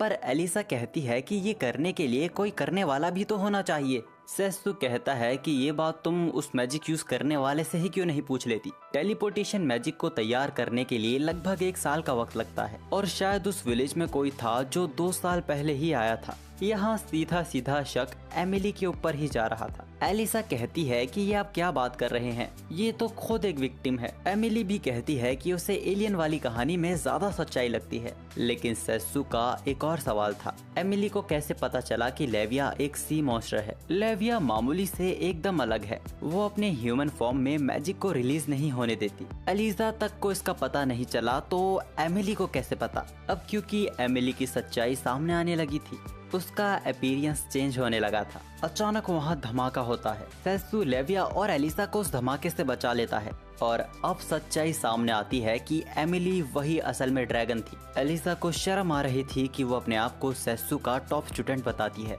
तभी उससे लड़ते हुए सेसु कहता है, कुछ करो मेरी टॉप स्टूडेंट। जिसके बाद वो दोनों एक साथ आकर एमिली को कंफ्यूज कर देते हैं। इस मौके का फायदा उठा के लेविया सेसु की तलवार को चार्ज कर देती है, जिससे उसका हमला काफी ताकतवर हो गया था। एमिली को काफी चोट आई थी, वो वहाँ से भागने लगती है, लेकिन एलिसा ऐसा होने नहीं देती। वो उसके सिर में तलवार घुसा देती है, जिस कारण वहीं उसकी मौत हो गई थी। एलिसा को इसका पछतावा तो हो रहा था। अब इसके कुछ देर बाद हम सेसु और लेविया को समुद्र पार करते हुए बीस्ट कॉन्टिनेंट जाते हुए देखते हैं। लेविया पूछती है कि क्या उन्होंने एमिली को अकेला छोड़ के ठीक किया। वो कहता है कि उसने ड्रैगन को खत्म किया है, वो अपने आप को संभाल लेगी। यहाँ दूसरी तरफ हम एलिसा को देखते हैं, जो एमिली के घर आई हुई थी। वो एमिली को याद कर ही रही थी और फिर सच में वहाँ एमिली आ जाती है। वो अपनी तलवार निकालकर पूछती है कि कैसे। एमिली कहती है कि तुम कितनी बेवकूफ हो, तुम्हें वाकई लगा कि तुमने मुझे मार दिया है। मेरे पेट्स की स्मेल काफी अलग है, इसके बावजूद तुम हमें पहचान नहीं पाई। एलिसा पूछती है कि गाँव वाले कहाँ हैं। वो जवाब देती है कि उसने तो उन्हें डॉल बना दिया, इन्हें वॉर के लिए मैजिक सोल्जर्स की जरूरत थी। एलिसा घबराते हुए पूछती है कि आखिर वो कौन है। वो कहती है कि वो सभी मॉन्स्टर की मास्टर मैलुअर और उसे ये नाम तोमा ने दिया है। अब अचानक सीन बीस्ट कॉन्टिनेंट पर जाता है, जहाँ शिरोनिको नाम की एक बीस्ट गर्ल को गांव वाले तरह तरह की चीजें फ्री में खाने को दे रहे थे। थोड़ा आगे जाते ही कुछ बच्चे शिरोनिको को उन्हें ट्रेन करने को कहते हैं। वो भी शिरोनिको की तरह स्ट्रॉन्ग बनना चाहते हैं। वो कहती है कि लड़ना अच्छी बात नहीं होती, ये तो मेरा काम है। कुछ तो बात थी कि हर कोई शिरोनिको को कुछ न कुछ दे रहा था। किसी तरह शाम तक वो ये सब अपने घर लेकर जाती है और अब जाके हमें पता चलता है कि शिरोनिको की छोटी बहन की तबीयत खराब है और शायद यही कारण है कि गांव वाले शिरोनिको की इतनी मदद करते हैं। शिरोनिको अपनी तरफ से पूरी कोशिश कर रही है अपनी बहन को ठीक करने की। वैसे सेसु और लेविया भी बीस्ट कॉन्टिनेंट पहुंच चुके हैं, लेकिन अभी भी बीस्ट किंग से मिलने के लिए उन्हें पानी का एक बहुत बड़ा रास्ता पार करना होगा। पर बोट के मालिक ने यहाँ साफ कह दिया था, तुम मुंह उठा के आओगे और बोट मिल जाएगी, यहाँ ऐसा नहीं होगा। अभी बोट जाने के लिए तैयार नहीं है। सेसु उन्हें समझाता है कि उन्हें बहुत अर्जेंट है, अगर पॉसिबल हुआ तो वो उसकी कमर पर बैठकर भी जा सकते हैं। उसकी ये बातें उस आदमी को गुस्सा दिला रही थी। सेसु लेविया से कहता है, अब शायद हमारे पास बस एक ही रास्ता है। लेविया का दिमाग सटक जाता है। वो गुस्से में पूछती है कि क्या तुम कुछ कहना चाहते हो? मैंने कुछ सुना नहीं, क्योंकि 3 दिन से लगातार मैं समुद्र में स्विमिंग कर रही हूँ। सेसु बड़े प्यार से कहता है कि तुम ही हो जिस पे मैं निर्भर हो सकता हूँ। वो उसका सिर सहलाते हुए कहता है कि मैं तुमसे बहुत मेहनत करवाता हूँ ना। बेचारी लेविया यहाँ पिघल जाती है। वो कहती है कि अगर तुम मुझे कल तक आराम करने दो तो मैं कुछ कर सकती हूँ। तब वो दुकानदार कहता है कि कल तक तो बोट भी तैयार हो जाएगी। सेसु खुश हो जाता है और पूछता है कि क्या आप सच कह रहे हैं? उसको तुरंत बदलता देख लेविया गुस्सा करने लगती है। हम देखते हैं कि उसी दौरान शिरोनिको भी वहाँ से गुजर रही थी। वो एक होटल आई थी जहाँ एक लेडी उसकी बहन के लिए एक्सपेंसिव मेडिसिन ढूंढती है, जो कि बहुत ही रेयर है। वो लेडी कहती है कि वो उसके लिए ये हर बार कर सकती है। आखिर वो अपनी छोटी बहन को ठीक करने के लिए इतनी मेहनत जो करती है। इस लेडी का नाम कुरो है, जो शिरोनिको के लिए काम लेकर आती है, पर वो कहती है कि इस बार का काम उसके लिए थोड़ा मुश्किल होगा। वो उसे सेसु की तस्वीर दिखाती है, जिसे शिरोनिको को खत्म करना था। आज से पहले कभी भी शिरोनिको ने असैसिनेशन का काम नहीं किया था। कुरो कहती है कि अगर ये जॉब उसने कंप्लीट कर दी तो उसे इतना पैसा मिलेगा कि उसे जिंदगी भर काम नहीं करना पड़ेगा और फिर उसे अपनी बहन की दवाई खरीदने में भी स्ट्रगल नहीं करना पड़ेगा। तभी उस होटल में सेत्सु और लेविया भी आते हैं रूम के लिए। वहाँ से जाते वक्त शिरोनिको ने अपने अगले शिकार को भी देख लिया था, लेकिन अब तक वो इस जॉब को करने के लिए पूरी तरह श्योर नहीं थी। पर घर आने के बाद अपनी बहन की हालत देखने के बाद जो उसकी दवाई खत्म होती जा रही है, उसे खरीदने के लिए तो पैसा चाहिए था। उसी रात जब सेत्सु और लेविया गहरी नींद में सो रहे थे, शिरोनिको वापस होटल आती है। इस बार उसने अपना मन बना लिया था, लेकिन उससे पहले वो कुरु से पूछती है कि क्या वो उसे बहन बुला सकती है। कुरु वो कारण है जिसकी वजह से ये लोग अनाथ होने के बाद भी अब तक जी रहे हैं। इससे ज्यादा कुरु ने इनके लिए बहुत कुछ किया है। तो वो पूछती है कि क्या वो इस काम को खत्म करने के बाद क्या वो तीनों एक साथ रह सकते हैं। कुरु कहती है कि शायद वो उनके साथ नहीं रह सकती, लेकिन शिरोनिको जो चाहे वो उसे बुला सकती है। ये सुन के वो बहुत खुश होती है और कमरे की चाबी लेकर वो अंदर चली जाती है। सेत्सु और लेविया फैलकर सोए हुए थे। इस मौके का फायदा उठा के वो अपने पंजों से सेत्सु पर हमला कर देती है, लेकिन ये क्या, वो तो उसका बस एक छलावा था। सेत्सु शिरोनिको के एक लात मारता है, वो सीधा खिड़की से बाहर पहुंच जाती है।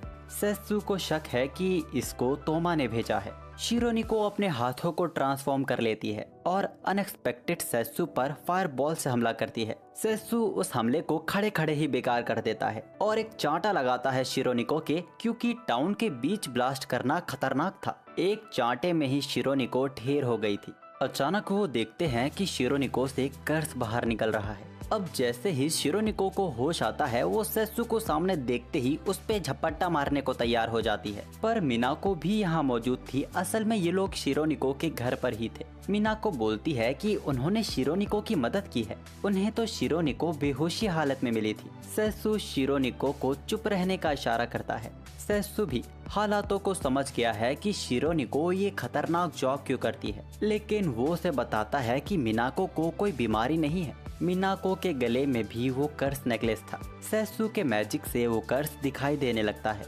शिरोनिको अपनी बहन को बचाने के लिए सेत्सु से विनती करने लगती है। सेत्सु शिरोनिको को शांत करता है और अपनी तलवार ग्लूटोन को समन करता है। ग्लूटोन एक ऐसी खास तलवार है जो अपना मुंह खोलकर कर्स को खा सकती है, लेकिन ये वक्त उसके यूजर और जिस पर इसका यूज किया जा रहा है उसके लिए बहुत ही दर्दनाक होता है। अचानक इस प्रोसेस के दौरान सेत्सु पर कुनाई से हमला होता है। वो तो शिरोनिको बीच में आ गई थी।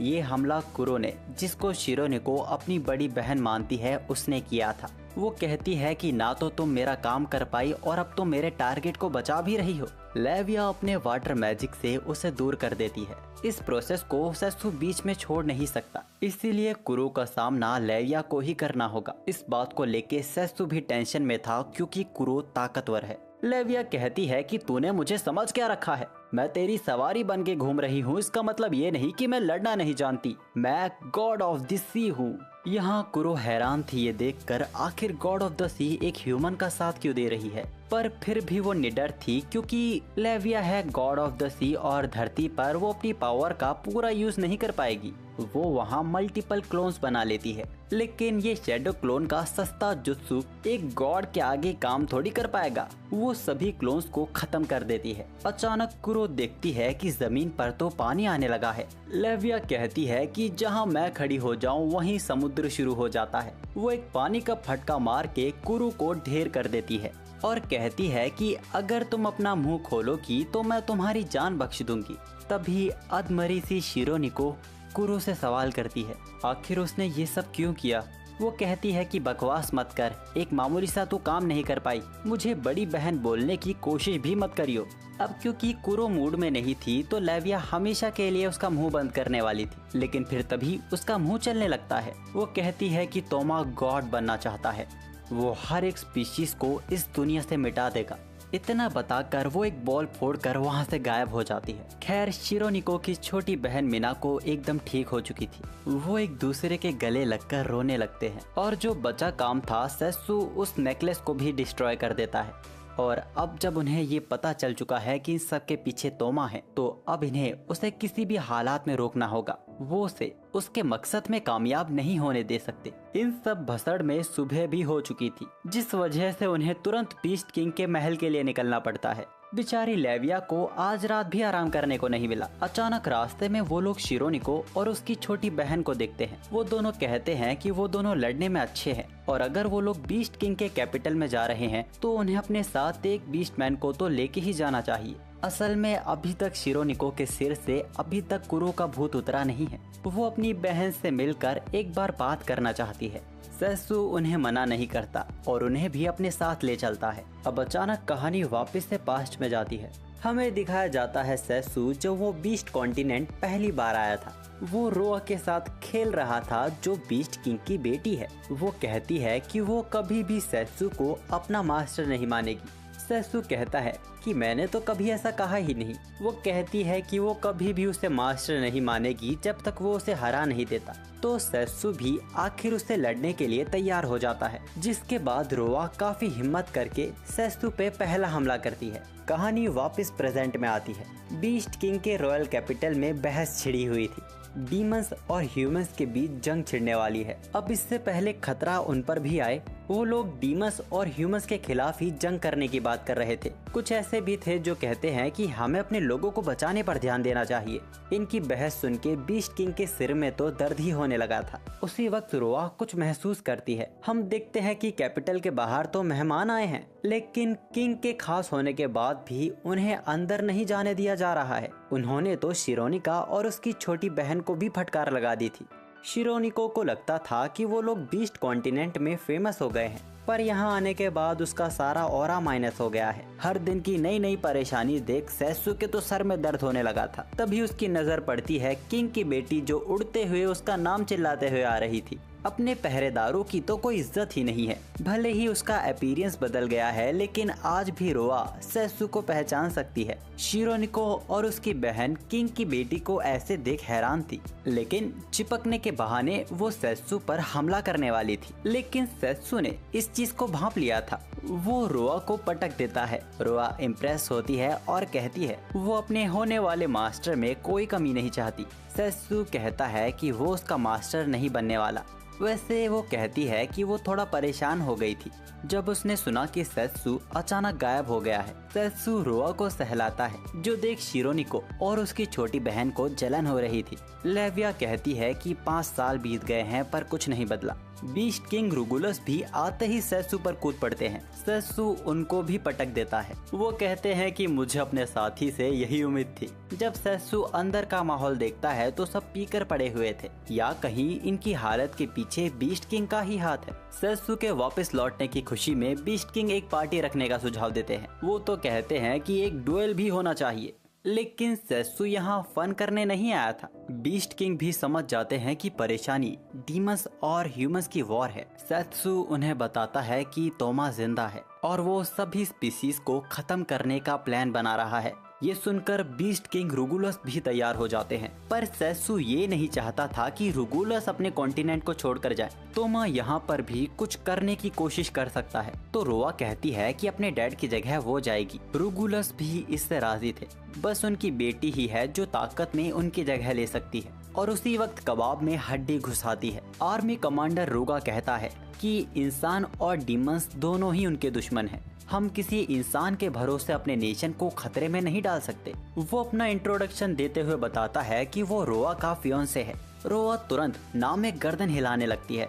रुगुलस कहते हैं कि सेत्सु हमारा साथी था। रुगा कहता है कि हीरो तो 5 साल पहले गायब हो गया था, तो हम कैसे यकीन कर सकते हैं कि ये आज भी हमारी तरफ है। वहाँ के वासी भी रुगा की बात से सहमत दिख रहे थे, लेकिन रोआ सेत्सु का सपोर्ट लेती है, जिस कारण दोनों के बीच बहस भी शुरू हो गई थी। अचानक रुगा सेत्सु को लड़ाई के लिए चैलेंज कर देता है। रुगुलस भी इस डुएल को अप्रूव कर देते हैं और वो ये भी कहते हैं कि जीतने वाले को रोआ मिलेगी।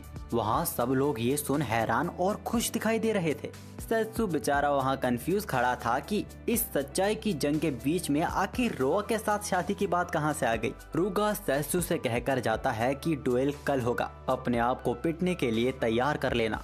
इसके बाद हम रुगुलस को देखते हैं जो सेत्सु से माफी मांग रहे थे। असल में बीस्टमैन को कन्विंस करना काफी मुश्किल काम होता है, लेकिन अगर कल सेत्सु इस ड्यूएल को जीत जाता है तो उसे बीस्टमैन आर्मी का सपोर्ट मिलेगा और साथ में उसे रोआ के साथ शादी भी करने को मिलेगा। रुगुलस कहते हैं कि यह तो एक तीर से 2 निशाने हो गए। रोआ कहती है कि सेत्सु बस उसका मास्टर है और वो चाहती है कि रोगा भी इस बात को समझ जाए। शिरोनिको को तो जलन हो रही थी, उसे भी सेत्सु की लाइफ में रोआ जैसी प्लेसमेंट चाहिए। रात हो जाती है। रोआ रूगा से मिलने गई थी। वो उसे समझाने गई थी कि सेत्सु का पावर लेवल ही अलग है, वो उसके खिलाफ जीत नहीं पाएगा। रूगा कहता है कि वो भी इस बात को कहीं ना कहीं जानता है, लेकिन एक बीस्टमैन होने के नाते, एक मर्द होने के नाते वो यहाँ पीछे नहीं हटेगा। और वो कहता है कि मैं शायद जीत सकता हूँ।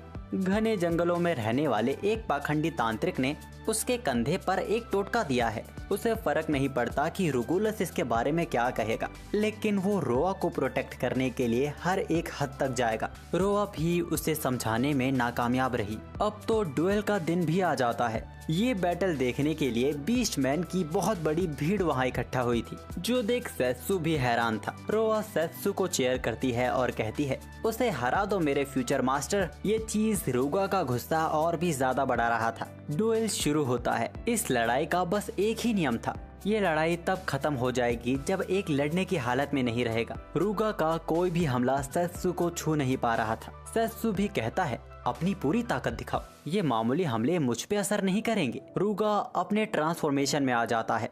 रूआ सेत्सु को सतर्क करती है कि रूगा का ये फॉर्म उसको पहले से कई गुना ज्यादा ताकतवर बना देता है, पर उसकी बात खत्म होने से पहले ही सेत्सु ने रूगा को पटक दिया था। वहाँ सब लोग सेत्सु की ताकत देख हैरान हो गए थे। रूगा को इतनी आसानी से हरा देना कोई आम बात नहीं है। रोआ जोर जोर से सेत्सु की तारीफ करने लगती है। उसने सभी लोगों को अपनी तरफ कर दिया था। सेत्सु रूगा से कहता है कि उसका शादी वादी का कोई मूड नहीं है, वो बस रोआ को अपने साथ ले जा रहा है। लेकिन रूगा वापस खड़ा हो जाता है। वो कहता है कि अभी लड़ाई खत्म नहीं हुई है। उसका मेल ईगो बीच में आ रहा था। रूगा का गुस्सा बढ़ता ही जा रहा था। वो सेत्सु के उस लायक भी नहीं है कि वो उसे हरा सके। अचानक रूगा को किसी और की ही आवाजें सुनाई देने लगती है। जो रूगा के अंदर देख पा रहा था, उसकी जलन को पहचान पा रहा था। कहानी वापस से पास्ट में जाती है, जब रोआ और सेत्सु ट्रेनिंग कर रहे थे। रूगा भी उनको देखता था। रोआ सिर्फ सेत्सु को मानती थी। ये बात रूगा को बिल्कुल पसंद नहीं थी, उसे जलन होती थी। अचानक रूगा की ताकत कई गुना ज्यादा बढ़ने लगती है। उस मार्क ने रूगा के अंदर असीम ताकत का प्रवेश कर दिया था। ये मार्क और कुछ नहीं, तोमा का कर्ज था। रूगा सेत्सु पर ब्लास्ट करता है। इस हमले को सेत्सु भी संभाल नहीं पाया था। अखाड़े में भगदड़ मच जाती है। लेविया सेत्सु को उसकी तलवार पकड़ा देती है। अब ये लड़ाई कोई आम लड़ाई नहीं रह गई। इतनी ताकत रूगा का शरीर भी संभाल नहीं पा रहा था। इस ताकत से रूगा का शरीर फटने को तैयार था। इसके बावजूद वो सेत्सु पर हमला करने आता है। सेत्सु उसके हाथ को ही काट देता है, लेकिन अब वो अपने हाथ को वापस ठीक कर सकता था। रोआ रूगा को रोकने की कोशिश करती है, लेकिन रूगा तो अपने होश में ही नहीं था। सेत्सु रूगा को बचा लेता है। तोमा का ये कर्ज रूगा को बेकाबू कर रहा था। सेत्सु रूगा को मारना नहीं चाहता। उसके पास एक प्लान भी है, लेकिन उस दौरान सेत्सु कुछ भी करने के हालात में नहीं रहेगा। रोआ कहती है कि कुछ भी हो जाए वो उसे प्रोटेक्ट करेगी। सेत्सु भी उस पे भरोसा करके ग्लूटोन को बुलाने लगता है, पर फिर अचानक वहाँ का मौसम चेंज हो गया। रूगा का सिर फट जाता है और उसमें से तोमा बाहर निकलता है। वो कहता है कि मैंने तुम्हें बहुत मिस किया सेत्सु। जब तोमा को देखकर सेत्सु चिल्लाता है तो तोमा कहता है कि अरे यार, मैंने तुम्हारा मैजिक बचाया है, तुम इस जानवर पे अपना कीमती मैजिक बर्बाद करने वाले थे। वो सेत्सु से माफी मांगता है कि वो उसे इस तरह मिल रहा है, और वो ये भी कहता है कि उसे भरोसा था कि उनकी मुलाकात फिर से होगी, और आज सेत्सु को सलामत देख उसे बहुत खुशी है। रोआ चिल्लाते हुए बोलती है, तो क्या तुमने इन सब में रोगा को फंसाया था? उसके और सेत्सु के बीच में रोआ का बोलना तोमा को बिल्कुल पसंद नहीं आता। वो रोआ को खड़े खड़े खत्म करने वाला था, लेकिन सेत्सु उसके लिए तोमा पर तलवार तान देता है। ये चीज तोमा को दुख पहुंचाती है। फिर भी वो कहता है कि वो सेत्सु को खुश करेगा। सिर्फ वही है जो सेत्सु को खुश कर सकता है। वो उन सभी को खत्म कर देगा जिनकी कोई जरूरत नहीं है, और फिर वो और सेत्सु शांत जीवन जिएंगे देवताओं की तरह। सेत्सु बोलता है कि वो इस रिलेशनशिप के लिए तैयार नहीं है। असल में तोमा उसके टाइप का ही नहीं है। ये सुन तोमा को बुरा लगता है। उसे लड़की मिल गई तो भाई को भूल गया। वो कहता है कि वो दुनिया से सभी स्पीशीज को खत्म कर देगा, जिसके बाद बस वही उसका इकलौता टाइप बचेगा। जिसके बाद आई लव यू बोलकर वो वहाँ से चला जाता है। रियुगा की मौत हो चुकी थी, लेकिन ये वक्त इमोशनल होने का नहीं है। वो आर्मी लेके डिमोनिक कॉन्टिनेंट की तरफ बढ़ने वाले हैं। अब कहानी वापस से 10 साल पीछे जाती है, जहाँ से ये सब शुरू हुआ था। 10 साल पहले तोमा और सेत्सु एक साथ इस दुनिया में समन हुए थे। डेस्टिनिया के लोग मानते थे कि गॉड्स ने हीरोज को भेजा है डेस्टिनिया को बचाने के लिए। सेत्सु उन पे गुस्सा करने लगता है कि अपनी मुसीबतों में हमें मत घसीटो, मैं इन सब बकवास में नहीं मानता। तोमा थोड़ा डरपोक था। सेत्सु की बहादुरी ने उसे इम्प्रेस कर दिया था, लेकिन इस दुनिया में समन होने के बाद उन्हें अपनी किस्मत को अपनाना ही था। ये पूरी दुनिया डीमंस और मॉन्स्टर से भरी हुई है। अगर इन्होंने बात नहीं मानी तो ये यहाँ सरवाइव भी नहीं कर पाएंगे। इन्हें ताकतवर होना होगा। तोमा अभी भी इन सभी बातों को लेकर डरा हुआ था। वो वॉर में शामिल नहीं होना चाहता। सेत्सु उसे समझाता है कि अब इन सब बातों का कोई मतलब नहीं है। अब जब वो दोनों एक ही नाव में सवार हैं, तो वो कहता है कि चलो अपनी पूरी कोशिश करते हैं। जब तक हम दोनों जिंदा हैं, हम कुछ ना कुछ कर ही लेंगे। उसी वक्त तोमा को सेत्सु पसंद आ जाता है और बस कुछ ही पल बाद सेत्सु तोमा को अपने मन की बात बताता है। वो चाहता है कि वो दोनों मिलकर वॉर को होने से रोके।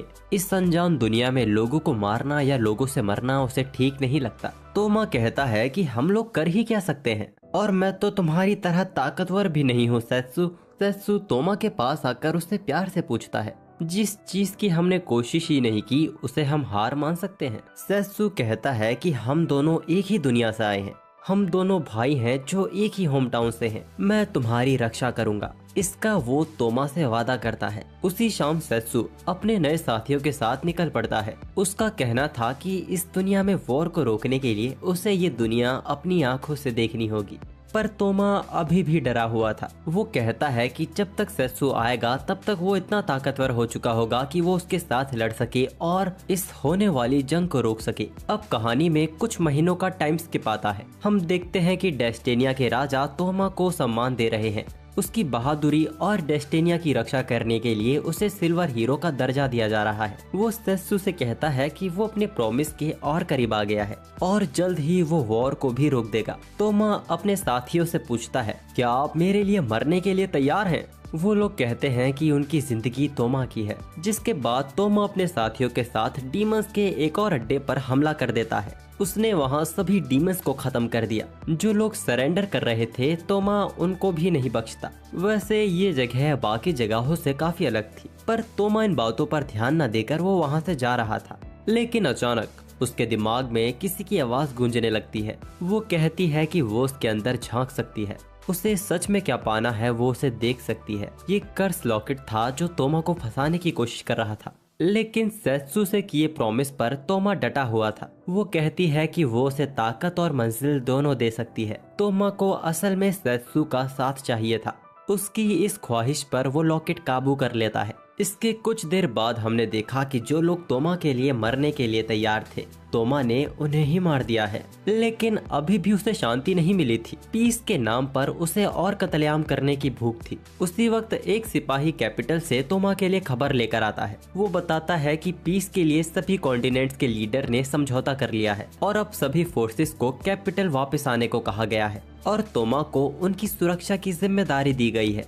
उसी वक्त तोमा एक जानी पहचानी मैजिक पावर को महसूस करता है। उसी रास्ते से वो बग्गी गुजर रही थी जिसमें सभी कॉन्टिनेंट्स के लीडर मौजूद थे। उसी में सेत्सु भी था। सेत्सु तोमा को देख स्माइल करता है। तोमा को कुछ भी समझ नहीं आ रहा था। इसके बाद हम देखते हैं कि सभी लीडर समझौते के लिए साथ बैठे हुए हैं। इस बरसों से चली आ रही वॉर को रोकने का क्रेडिट सेत्सु को दिया जाता है। पूरे कैपिटल में सेत्सु द हीरो के नारे लग रहे थे। वॉर के खत्म होने की खुशी में पूरे कैपिटल में त्योहार मनाया जा रहा था और इन सभी लोगों की खुशी को सेत्सु कैपिटल से देख रहा था। उसी वक्त तोमा वहाँ सेत्सु से मिलने आता है। वो उसकी तारीफ करता है कि उसने तो वाकई वॉर रुकवा दी। वो शायद ऐसा कभी कर नहीं पाता। सेत्सु कहता है, कम ऑन, तुम भी मेरी तरह इम्पोर्टेंट हो, तुम्हें तो प्रमोशन भी मिल गया है। वो अपनी बात आगे कह पाता कि वो अपने प्रॉमिस के लिए उसी वक्त पार्टी के लिए एल्का उसे नीचे बुलाने लगती है। सेत्सु भी तोमा को छोड़ के वहाँ से जा रहा था। तोमा कुछ बोलना चाहता था लेकिन वो कहने में हिचकिचा रहा था।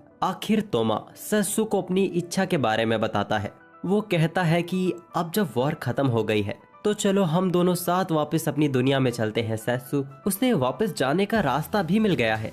सेत्सु हंसते हुए कहता है कि कम ऑन यार, अभी तो ये बिन मतलब की वॉर खत्म हुई है, अब जाके तो हमें ये दुनिया को एक्सप्लोर करने का मौका मिलेगा। तोमा के तो मानो पैरों तले जमीन हिल जाती है। वो नहीं समझ पा रहा था कि सेत्सु ऐसा क्यों कह रहा है। वो तलवार तो बोलना बंद ही नहीं करती। वो कहती है कि अगर सबको प्यार मिल जाएगा तो शायरी कौन लिखेगा।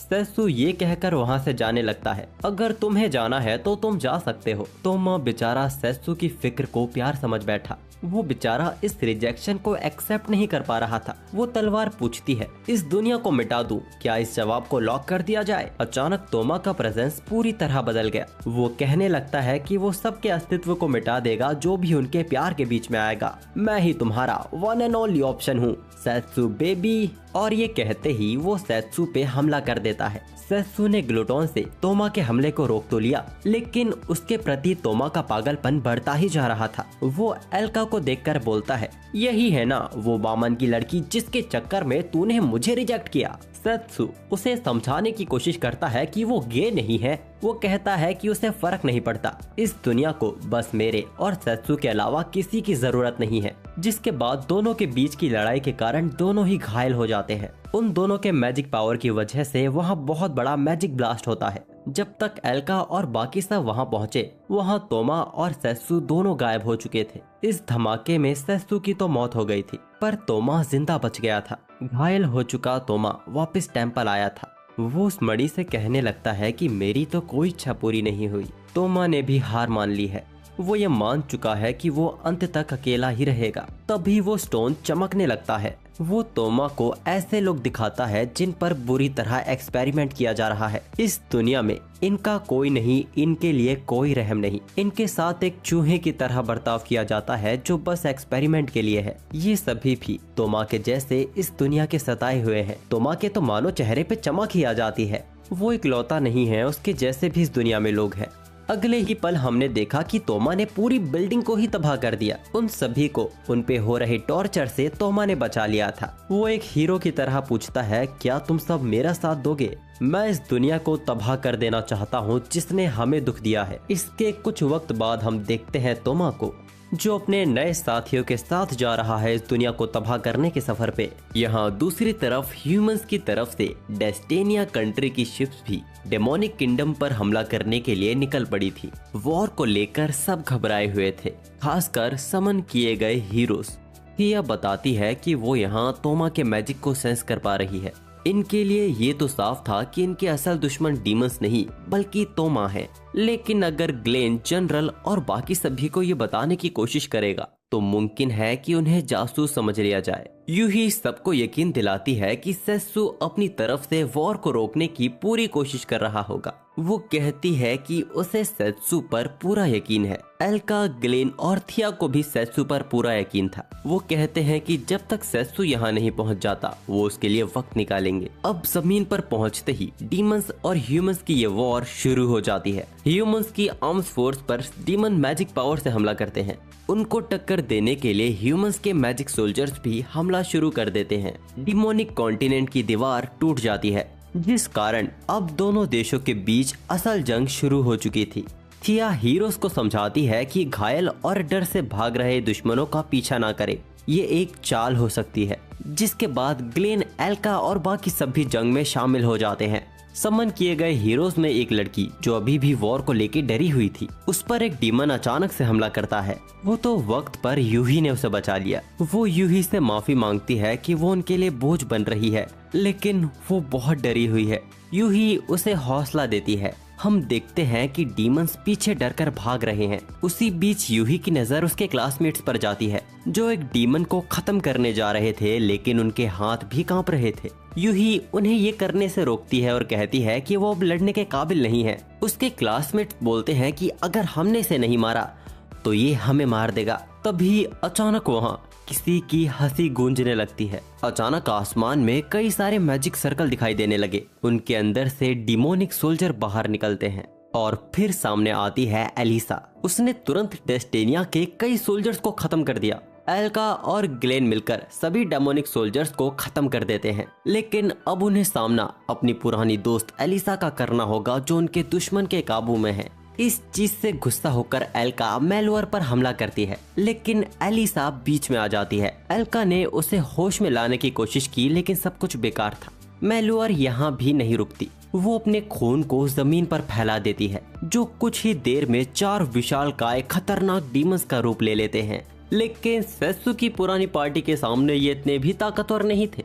एल्का और ग्लेन किंग कॉन्ग डीमन और एनाकोंडा डीमन को खत्म कर देते हैं। थिया बचे हुए डेमोनिक सोल्जर्स को और ड्रैगन को खत्म कर देती है। यूही ने भी आखिरी मॉन्स्टर को हरा दिया था। इन सभी से मेलुअर अब परेशान हो चुकी थी। वो एलिसा को सभी को खत्म करने का ऑर्डर देती है, लेकिन ग्लेन एक ही हमले में उसे ढेर कर देता है। अब मेलुअर के सभी पत्ते खत्म हो चुके थे। एल्का उसके मैजिक ऑर्गन पर हमला करके उसे खत्म कर देती है। यहाँ मेलुअर को खत्म हो जाना चाहिए था, पर इसके बावजूद वो जिंदा खड़ी थी। थिया बताती है कि उसका मैजिक पावर तो बढ़ता ही जा रहा है। मेलुअर हंसते हुए बताती है कि उसके शरीर को बेहतर किया गया है। उसके पास एक एक्स्ट्रा लंग, हार्ट और मैजिक ऑर्गन है। उसे इंसानों ने ही ऐसा हथियार बनाया है। वो कहती है कि उसे तोमा ने बचाया और अब वो उसके लिए पूरी दुनिया को डिस्ट्रॉय कर देगी।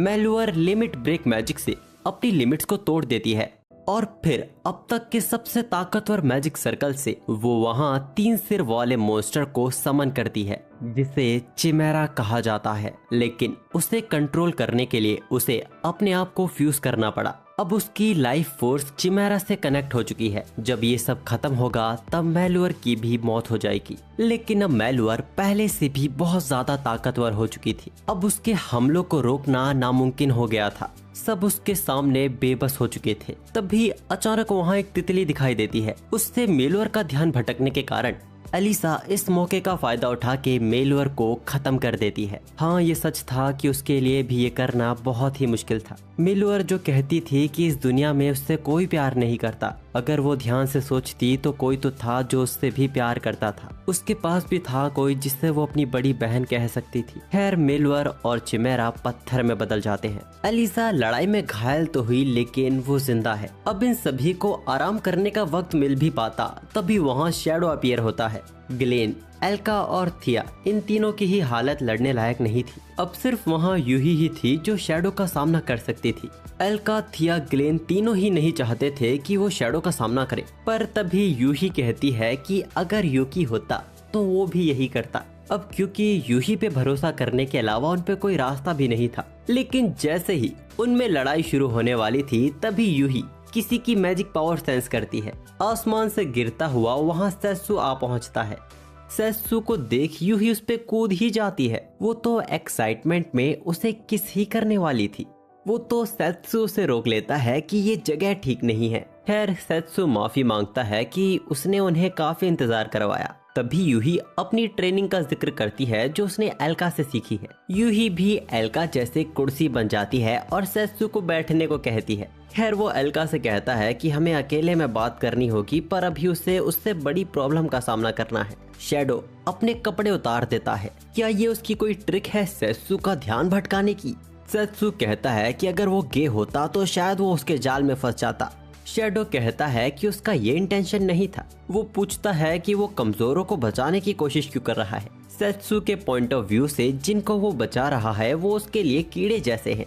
सेत्सु कहता है कि वो सभी उसके लिए खास है, इसीलिए वो उन्हें प्रोटेक्ट करेगा। शैडो को उसका ये जवाब पसंद नहीं आता। यहाँ दूसरी तरफ जंगल के बीच हम कुरु को देखते हैं जो डीमंस और ह्यूमंस दोनों को ही मार रही थी। तभी उसे वहाँ रोकने शिरोनिको और उसकी छोटी बहन वहाँ आती हैं। शिरोनिको कहती है कि हमें लड़ने की जरूरत नहीं है बड़ी बहन, मैं जानती हूँ तुम बुरी नहीं हो। कुरु बोलती है कि बकवास मत करो, तुम्हारा बहनों वाला प्यार देखकर मुझे दस्त हो गए हैं। और ये कहते हुए वो उन पे कोनाई से हमला कर देती है। हालांकि शिरोनिको और उसकी बहन के लिए ये बड़ा मामूली हमला था। कुरु बोलती है कि अगर तुम मुझे सच में अपनी बड़ी बहन मानती हो तो अपनी जान मेरे हाथों में दे दो, मुझे मेहनत करना पसंद नहीं है।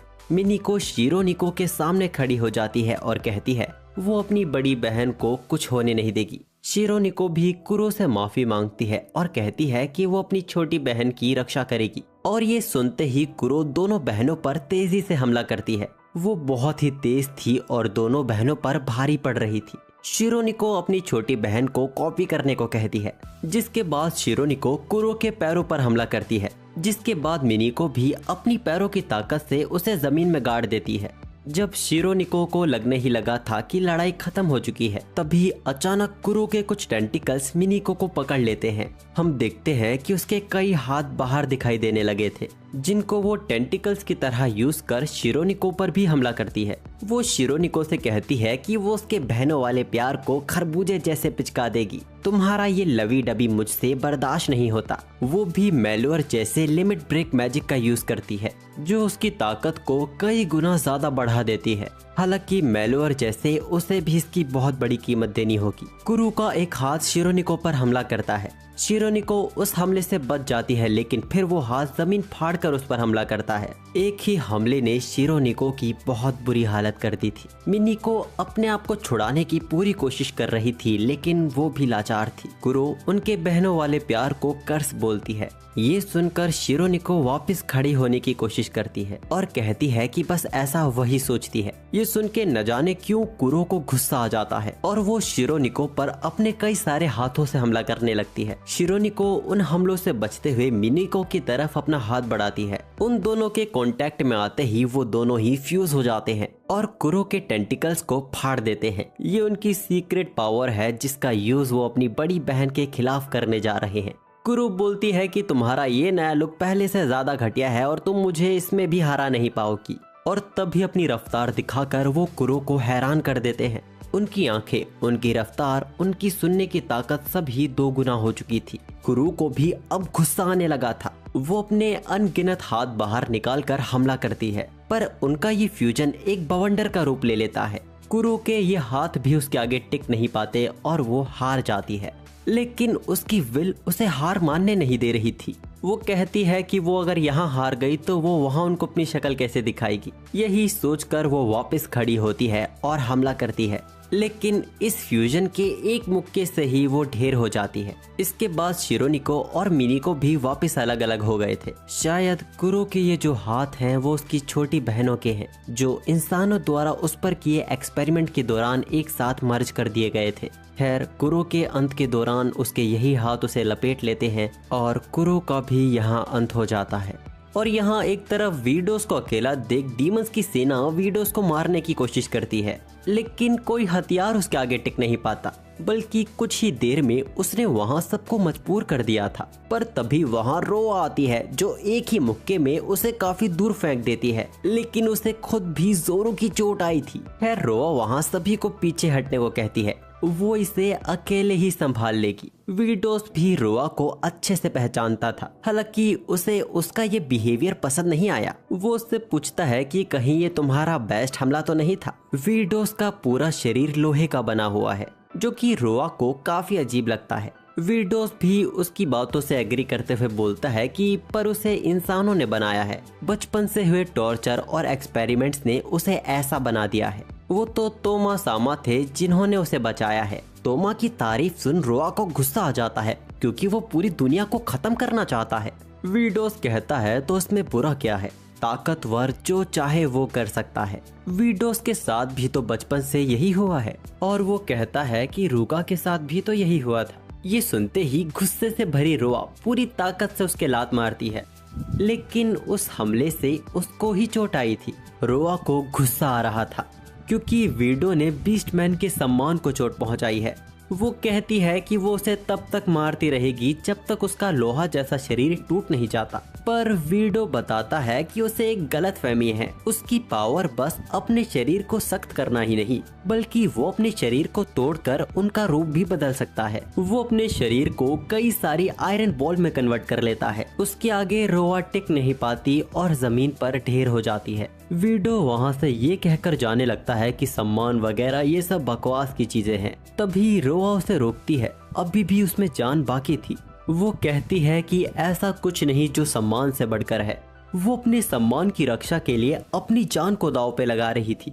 रोआ का शरीर बदलने लगता है। उसका शरीर ताकत से चमक रहा था। उसके आयरन बॉल के हमलों को सहन करते हुए वो वीडो पर हमला करती है। वीडो रोआ के इस रूप को पहचानता था। बीस्टमैन अपनी जान दांव पे लगाकर इस रूप का यूज करते हैं अपने दुश्मन को खत्म करने के लिए।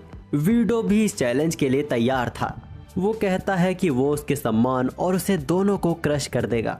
ये कहते हुए वो अपने शरीर को लोहे से भी ज्यादा मजबूत कर लेता है। रोआ उसके ऊपर चढ़ जाती है और बिना रुके हमले करती रहती है। शुरू में तो वीडो पर कोई असर नहीं हो रहा था, लेकिन फिर उसके शरीर में क्रैक आने लगे। ये देख वो खुद भी हैरान था, लेकिन अंत में वीडो रोआ के शरीर से कई सारे स्पाइक्स को आर पार कर देता है। लेकिन रोआ फिर भी हार नहीं मानती। वो उसके स्पाइक्स को तोड़कर उसके शरीर से अपने हाथ को आर पार कर देती है और अपने सम्मान को साबित करने के साथ रोआ का अंत हो जाता है। मरते मरते उसने अपने दुश्मन को भी उसका सम्मान करने पर मजबूर कर दिया। वीडो आगे आता है और रोआ के शरीर को मैजिक से हील कर देता है, जिसके बाद वीडो भी अब अपनी आखिरी सांसें गिन रहा था। रोआ उससे पूछती है कि आखिर उस जैसा इंसान आखिर तोमा के लिए क्यों काम करता है। वो जवाब देता है कि उसे हॉट लड़के पसंद है और इसके साथ वीडो का भी अंत हो जाता है। यहाँ दूसरी तरफ शैडो और सेत्सु के बीच अभी तक जंग चल रही थी। अपनी शैडो पावर से वो सेत्सु के शरीर को एक ही जगह फ्रीज कर देता है, लेकिन उसका ये छोटा मोटा जादू सेत्सु द हीरो के आगे कहाँ टिकने वाला था। शैडो को भी इसका एहसास अच्छे से था, इसीलिए वो भी अपनी जान दांव पे लगाकर लिमिट ब्रेक मैजिक का यूज कर लेता है। अब उसका शरीर शैडो से बने ताकतवर आर्मर से कवर हो गया था। इसके बाद दोनों के बीच वापस लड़ाई शुरू हो जाती है। सेत्सु वापस शैडो पर हमला करता है, लेकिन अब उसका आर्मर सबसे बड़ी प्रॉब्लम बन रहा था, जो हर एक मैजिक पावर को एब्सॉर्ब कर लेता है। वो सेत्सु के एक घुसा मारकर उसे दूर कर देता है। सेत्सु कहता है कि छोटे मोटे जादू सिर्फ तुम्हें ही नहीं आते। सेत्सु अपनी पावर बढ़ाने लगता है और अपनी तलवार से वो शैडो पर स्लैश अटैक करता है। इस हमले ने शैडो के पूरे आर्मर को तोड़ दिया था। वो तो शैडो ने आखिरी वक्त पर उस हमले को डिफ्लेक्ट कर दिया, जिस कारण उसकी जान बच गई। लेकिन लिमिट ब्रेक की वजह से वो वैसे भी मारा जाएगा। वो गुस्से से चिल्लाकर कहता है कि वो मर रहा है, वो दिक्कत नहीं है। वो अगर मर जाएगा तो उसका कोई पर्पस ही नहीं रहेगा। सेत्सु तो हमेशा उजाले में जिया है, वो उसे कहाँ समझ पाएगा। शैडो कहता है कि उन्हें तो बस लड़ने के लिए ही बनाया गया था, उन जैसों के लिए तो इस दुनिया में कोई जगह नहीं है। इसीलिए वो इस दुनिया का विरोध करते करते अपने आखिरी दम तक मर जाएगा। वो अपने छोटे चाकू से सेत्सु पर हमला करने आता है। सेत्सु उस पर हमला करता है और कहता है कि वो कितना बड़ा बेवकूफ है। खैर, शैडो की हार हो चुकी थी। वो अपने अंतिम क्षणों में कहता है कि उसने अपनी पूरी ताकत लगाई थी इस लड़ाई में, और इसके साथ शैडो का भी अंत हो जाता है। डीमन किंगडम की ओर बढ़ रहा तोमा, उसको भी एहसास हो चुका था उसके सारे साथी मारे जा चुके हैं। डीमन कैसल के अंदर लेविया भी डेजा को ही ढूंढ रही थी। वो उसे सलामत हालातों में मिलती है और वो बताती भी है कि तोमा के चारों खास प्यादे खत्म हो चुके हैं, उनकी लगभग जीत हो ही चुकी है। वो अपनी जीत की खुशी मना ही रहे थे, तभी तोमा वहाँ आ जाता है। तोमा कहता है कि तुम लोगों से वापस मुलाकात करके काफी अच्छा लग रहा है। हमारी मुलाकात शायद आखिरी बार 5 सालों पहले हुई थी। वो अपनी तलवार को निकालते हुए कहता है, चलो इस शुरुआत का अंत कर देते हैं। उन लोगों को बचाने के लिए सेत्सु भी तेजी से डेजा के कमरे की तरफ बढ़ रहा था। वो उन्हें मिलते हैं, लेकिन घायल हालात में, जिनका ये हाल सेत्सु के सामने खड़े उसके दोस्त तोमा ने किया है। बिना कोई सवाल जवाब के सेत्सु उस पे सीधा हमला कर देता है। तोमा उसके हमले को रोक देता है और पीछे हट जाता है। वो कहता है कि तुम नाराज क्यों होते हो, हम तो 2 जिस्म एक जान होने वाले हैं। सेत्सु कोई बात नहीं सुनता और वो वापस तोमा पे हमला करता है। उन दोनों के टकराव से ही वहाँ बहुत ताकतवर शॉक वेव पैदा हो रही थी, जो दोनों को ही पीछे ढकेल देती है। तोमा सेत्सु पर मैजिक स्ट्राइक से हमला करता है। सेत्सु उस हमले को रिफ्लेक्ट कर देता है, जिससे महल की छत टूट जाती है। और असल में तो अभी तक दोनों ने अपनी ताकत का इस्तेमाल किया ही नहीं था। तोमा अब अपना असल रूप दिखाता है। वो एक साथ कई सारे मैजिक स्ट्राइक करता है सेत्सु पर। ये मुश्किल था, लेकिन सेत्सु ने इस हमले को भी संभाल लिया, जिसके बाद तोमा भी सेत्सु की तरह स्लैश अटैक करता है। ये हमला सीधा सेत्सु को लगा था। इस हमले ने सेत्सु को घायल कर दिया था। अब लड़ाई इंटेंस मोड़ ले चुकी थी। सेत्सु तोमा की तलवार को दूर फेंक देता है और खुद भी तलवार छोड़कर तोमा पर कस के मुक्का मारता है। वो बिना रुके तोमा को पीटता ही जा रहा था। तोमा किसी तरह हमला कर सेत्सु को पीछे कर देता है और कहता है अपने प्यार के साथ मार पिटाई करने से मैं तुम पे धारा 306 लगवा सकता हूँ। लेकिन तोमा शांति से ये सब निपटाना चाहता था, इसीलिए वो अपनी तलवार को एक गन में कन्वर्ट कर लेता है और बिना हिचकिचाए वो अपने प्यार पर हमला कर देता है। उस हमले से महल की दीवार तो क्या पहाड़ तक में छेद हो जाता है।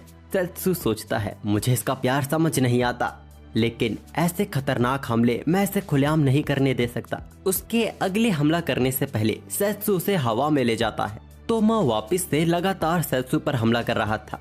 सेत्सु उसके हर हमले को डॉज कर रहा था, तो तोमा अपनी गन को मशीन गन में कन्वर्ट कर लगातार सेत्सु पर हमला करता है। अब उसके हमलों से बचना लगभग नामुमकिन हो गया था। वो ग्लूटोन को समन करता है और उसके हर एक हमले को एब्सॉर्ब कर लेता है। वो अपनी दोनों तलवारों की ताकत मिलाकर एक ताकतवर स्लैश अटैक तोमा पे करता है। वो तोमा को लगा भी, लेकिन इसका ज्यादा कुछ खास असर नहीं हुआ। अब तक यहाँ सेत्सु के सारे साथी भी पहुँच चुके थे। उनको सलामत देख सेत्सु को खुशी होती है और तोमा को जलन होने लगती है। वो सेत्सु से गुस्से में चिल्लाकर कहता है कि वो हमेशा उसे अकेला क्यों छोड़ देता है। तोमा के इस गुस्से ने एक भयानक रूप ले लिया था। बहुत ही ताकतवर ब्लैक एनर्जी जो तोमा के उसी क्रिस्टल से निकल रही थी। अब तोमा ने एक नया ही रूप ले लिया था। उसका वेपन पहले से ज्यादा एडवांस हो गया था। वो अंधाधुंध चारों तरफ हमला करने लगता है। सेत्सु बचने के अलावा कुछ भी कर नहीं पा रहा था। फिर अचानक तोमा सेत्सु के दोस्तों को निशाना बना लेता है। सेत्सु कुछ रिएक्ट भी कर पाता, तोमा उन पे हमला कर देता है। उसने ग्लूटोन से हमले को एब्सॉर्ब करने की कोशिश भी की, लेकिन वो नाकाम रहा। लेकिन ये क्या, हमने देखा कि तोमा अपने मकसद में नाकामयाब रहा। सेत्सु के दोस्तों ने अपनी ताकत मिलाकर एक ताकतवर शील्ड का निर्माण कर लिया था, जिसको तोमा का हमला भी भेद नहीं पाता। तोमा को ये देख बहुत ही गुस्सा आ रहा था, लेकिन सेत्सु के दोस्तों पर हमला करके उसने सेत्सु को भी गुस्सा दिला दिया था। वो तोमा पर स्लैश अटैक करता है और फिर तोमा को चकमा देकर लगातार स्लैश अटैक उसकी शील्ड पर करता है।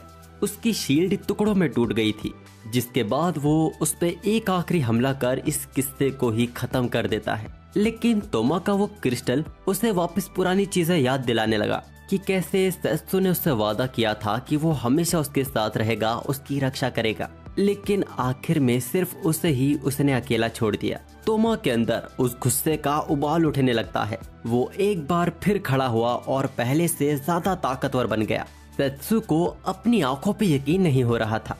तोमा के इस नए रूप के आगे सेत्सु भी टिक नहीं पाता और हार के जमीन पर ढेर हो जाता है। तोमा को अपनी काबिलियत पे यकीन नहीं हो रहा था। उसने सेत्सु द हीरो को हरा दिया, जो हमेशा उससे एक कदम आगे रहता था। वो वहाँ पागलों की तरह हंसने लगता है। लेकिन ये क्या, वो देखता है कि सेत्सु वापस खड़ा हो रहा है। सेत्सु तोमा से कहता है कि वो वाकई ताकतवर हो गया है, लेकिन वो कितना भी ताकतवर हो जाए उसे हरा नहीं पाएगा। उसने तोमा के चारों ओर एक नया डायमेंशन बना दिया, जिसके अंदर तोमा अपने मैजिक का यूज नहीं कर पाएगा। जिसके बाद वो अपनी पूरी ताकत से ग्लूटोन को जमीन पर मारता है। वहाँ चट्टानें तोमा को घेरने लगी थी। तोमा अपने आखिरी वक्त में कहता है कि वो भी मरना नहीं चाहता। वो अपने इस अकेलेपन में मरना नहीं चाहता। वो सेत्सु से कहता है कि तुमने मुझसे वादा नहीं किया था कि तुम मुझे हमेशा बचाओगे सेत्सु। मैं तो बस हमेशा तुम्हारी तरफ रहने की कोशिश करता था। अब जाके तोमा को रियलाइज हो रहा था कि वो तो बस सेत्सु का साथ चाहता था। उसे ये सब करने की जरूरत ही नहीं थी। हम सेत्सु को देखते हैं जो तोमा के पास बैठा हुआ था। इसके कुछ देर बाद तोमा को भी होश आ जाता है। वो होश में आते ही पूछता है क्यों। सेत्सु जवाब देता है कि उसको मारना उसका कभी मकसद नहीं था। उसने उस क्रिस्टल को तोड़ दिया है जो इन सभी फसादों की जड़ था, और उसने उससे वादा भी तो किया था कि वो उसे हमेशा प्रोटेक्ट करेगा। तोमा वहाँ रोने लगता है क्योंकि वो नहीं मानता कि वो इन सब के लायक है। सेत्सु भी कहता है कि वो यहाँ यूं मर नहीं सकता। उसने जो किया है उसे उसकी यहाँ सजा तो काटनी होगी। खैर, आखिर जंग खत्म हो चुकी थी, सब कुछ ठीक हो चुका था। इसके बाद हम सीधा तोमा को देखते हैं, जिसे काल कोठरी में बंद किया हुआ था। उसकी सजा को भी तय कर लिया गया था। उसकी सजा थी कि उसको अपना सारा मैजिक ट्रांसफर मैजिक में यूज कर सेत्सु के सभी क्लासमेट्स को उनकी दुनिया में वापस भेजना था। तोमा हैरान होता है। डेज़ा कहती है कि जब तुम्हारे पास मैजिक ही नहीं रहेगा तो तुम किसी को नुकसान कैसे पहुंचाओगे। रुगुलस भी कहते हैं कि तुम्हारे चेहरे से लगता नहीं कि तुम आगे कुछ बुरा करोगे। सेत्सु तोमा से कहता है कि वो यहाँ से एक नई शुरुआत कर सकता है। तोमा अपने आंसू छुपाकर रोने लगता है और कहता है, तुमने अपना प्रॉमिस आखिरी दम तक निभाया सेत्सु। अब डेस्टिनिया के अगले दिन की सुबह तोमा अपने ट्रांसफर मैजिक से सेत्सु के सभी क्लासमेट्स को उनकी असली दुनिया में वापस भेज देता है। वो खुद नहीं गया, वो अपनी सजा यहीं रहकर काटना चाहता था। वो कहता है कि वो भी सफर पर जाएगा, अपनी आंखों से इस दुनिया को देखेगा और इस बारे में सोचेगा कि वो इस दुनिया के लिए क्या कर सकता है। जिसके बाद यहाँ से दोनों के रास्ते अलग अलग हो जाते हैं। लेकिन तोमा की बात सुनने के बाद सेत्सु भी एक और नए सफर पे जाने का डिसाइड करता है। एल्का भी उसके साथ जाने के लिए रो रही थी, लेकिन डेस्टिनिया में अभी उसे बहुत काम करना है। लेकिन यूही ने फैसला कर लिया है कि वो अपने युकी के साथ सफर पर जाएगी। जिसके बाद वो दोनों यहाँ से सबसे पहले लेविया से मिलने जाते हैं। वो सेत्सु को यहाँ देख एकदम एक्साइटेड हो जाती है और कहती है कि पूरा समुद्र उसकी निगरानी में है। और तभी वहाँ एक बड़ा ऑक्टोपस प्रकट हो जाता है, जिसके साथ लड़ाई में लेविया पिटती दिखाई दे रही थी। इसके बाद वो लोग डेजा से मिलने जाते हैं, जो अपने डीमन कॉन्टिनेंट को वापस पहले जैसा करने में बहुत मेहनत कर रही थी। रूरी ने भी यहाँ स्क्विड रिंग्स की एक धमाकेदार दुकान खोल ली है, जिसका धंधा यहाँ कभी मंदा बैठता ही नहीं है। इसके बाद यहाँ से सेत्सु सीधा बीस्ट कॉन्टिनेंट जाता है, जहाँ फिर से गेटकीपर सेत्सु को अंदर जाने ही नहीं दे रहे थे। लेकिन इस बार भी पहले की तरह, लेकिन थोड़ा अलग। रोआ शिरोनिको और मिनीको एक साथ सेत्सु पर कूदते हैं। हमें पता चलता है कि अब रोआ आर्मी कमांडर बन चुकी है और शिरोनिको और मिनीको यहाँ की डिप्यूटी कमांडर बन चुकी हैं। रोआ कहती है कि वो तीनों बहुत मेहनत कर रहे हैं ताकि एक दिन वो सेत्सु को हरा सके, तो पिटने के लिए तैयार रहना सेत्सु। जिसके बाद यूही और युकी यहाँ से अपने सफर में आगे बढ़ जाते हैं। और ऐसी इस खूबसूरत एंडिंग के साथ कमाल के इस एनिमे का अंत होता है। अब क्योंकि इस एनिमे की एंडिंग को काफी ठीक तरीके से किया गया है और शायद ही इस एनिमे का अगला सीजन आने वाला है, यहाँ लगभग कहानी खत्म हो चुकी है। तो प्लीज यार सेकंड पार्ट में कहाँ से लाऊं इस एनिमे का। खैर, अगर वीडियो पसंद आई तो इस वीडियो को लाइक कीजिए, चैनल को सब्सक्राइब कीजिए। और यार ये क्या, 80% लोग ऐसे हैं जो हमारी रेगुलर वीडियोस देखते हैं लेकिन सब्सक्राइब नहीं करते। देखो दोस्तों, ये बहुत ही गलत बात है, तो सब्सक्राइब करो। तो चलिए अब हमारी मुलाकात होगी अपनी अगली वीडियो में।